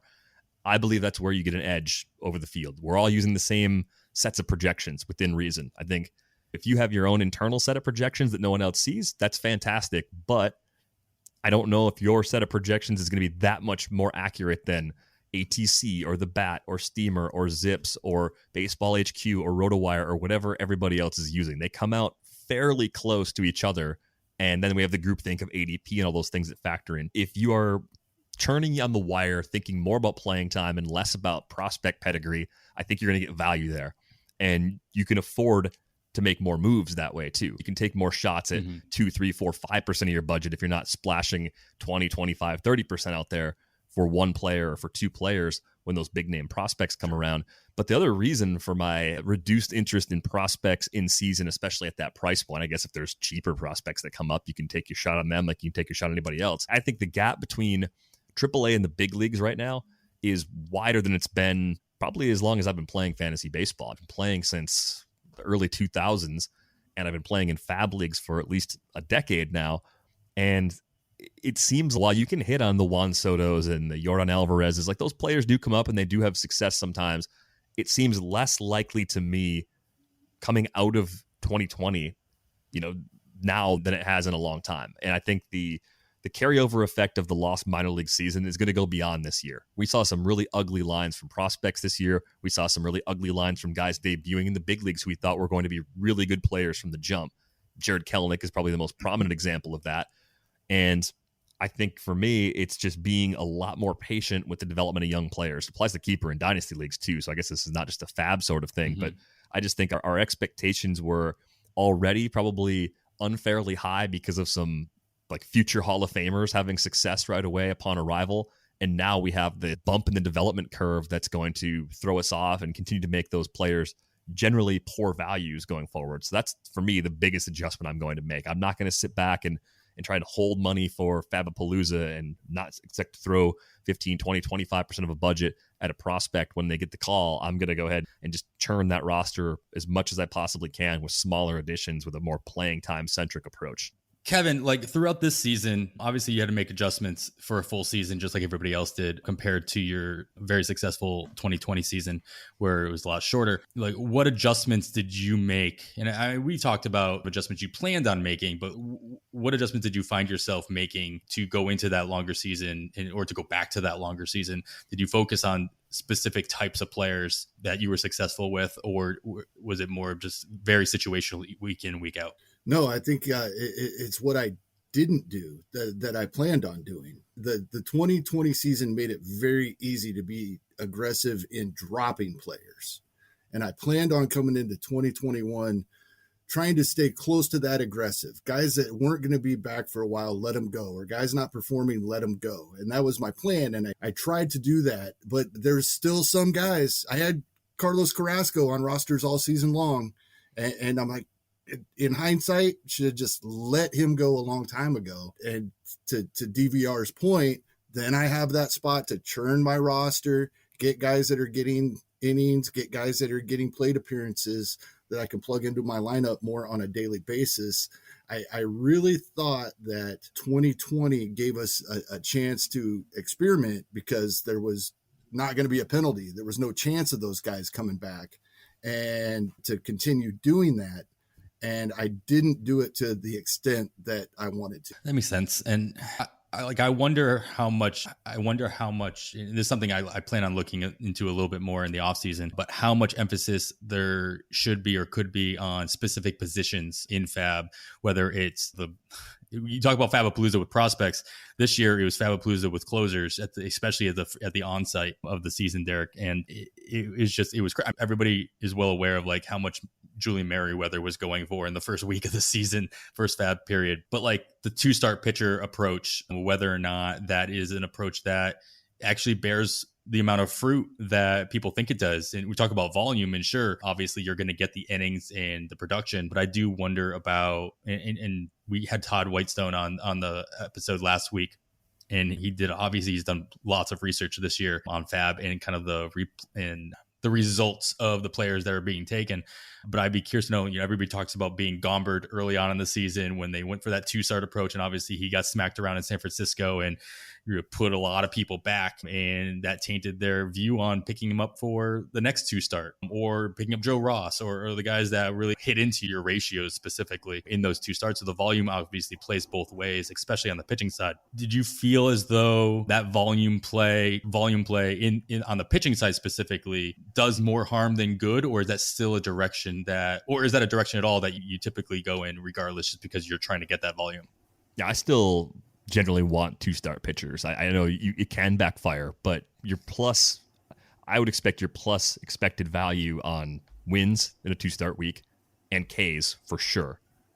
Saves obviously don't matter in this case because we're talking about starters. So I don't think the expected ERA and WHIP could possibly be, and if you're doing it right at least, could be enough of a negative to offset the positive win potential. And if you go to the absolute bottom of the barrel, we're talking the worst Orioles 2-start pitchers. Okay, yes, you should not throw those guys like that. There is a line, but I think that line is probably even lower than some people think it is. I think you can push that a lot more. Austin Gomber happens sometimes. Look how good he was after that week. You don't want to abandon your process because a guy comes out with his worst stuff and gets blasted by a good lineup. By the way, like when that happened, no one was believing that the Giants were carrying over what they did last year either.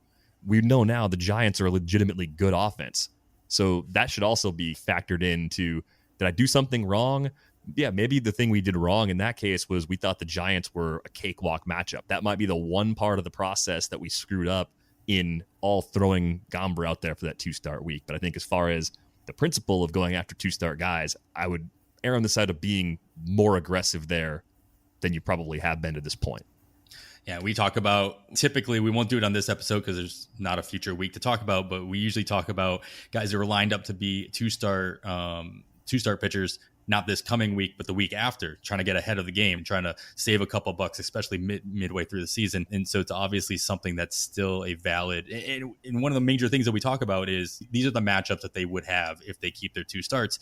And that's probably, when you're looking at guys that are still available on the wire, the matchups play more of a role than talent sometimes, and whether or not they can pull it out against 2 bottom of the barrel teams or offenses plays a lot more into how much you're going to bid on a guy and how much success you think they're going to have against those teams, rather than if they are going up against, the Giants, when the Giants are good, or the Dodgers or Houston or what have you, or if they're in Colorado. Part of that too, Adam, is not just following the narrative of how offenses are performing. Actually look at how they're performing. For a 2-month period, the Detroit Tigers were the highest scoring team in Major League Baseball. And if we were paying attention, that wasn't an automatic great matchup for pitching. Tampa Bay Rays, the narrative is throughout a majority of the season was they get by on matchups. They're not this high powered offense. They're the highest scoring team in baseball. So don't just follow the narratives. Actually look and see how offenses have been and are performing. Yeah, just like players, teams as a whole can definitely change that narrative in a couple weeks span. All right, it's good. A lot of good stuff to think about as we head out of the season and into drafts coming up. Kevin's telling me pre-recording he's already got a draft lined up for, I think, next month. So we're looking forward to just the way you strategize, especially the back end of your drafts and how you might be able to, save some FAAB at the beginning of the season.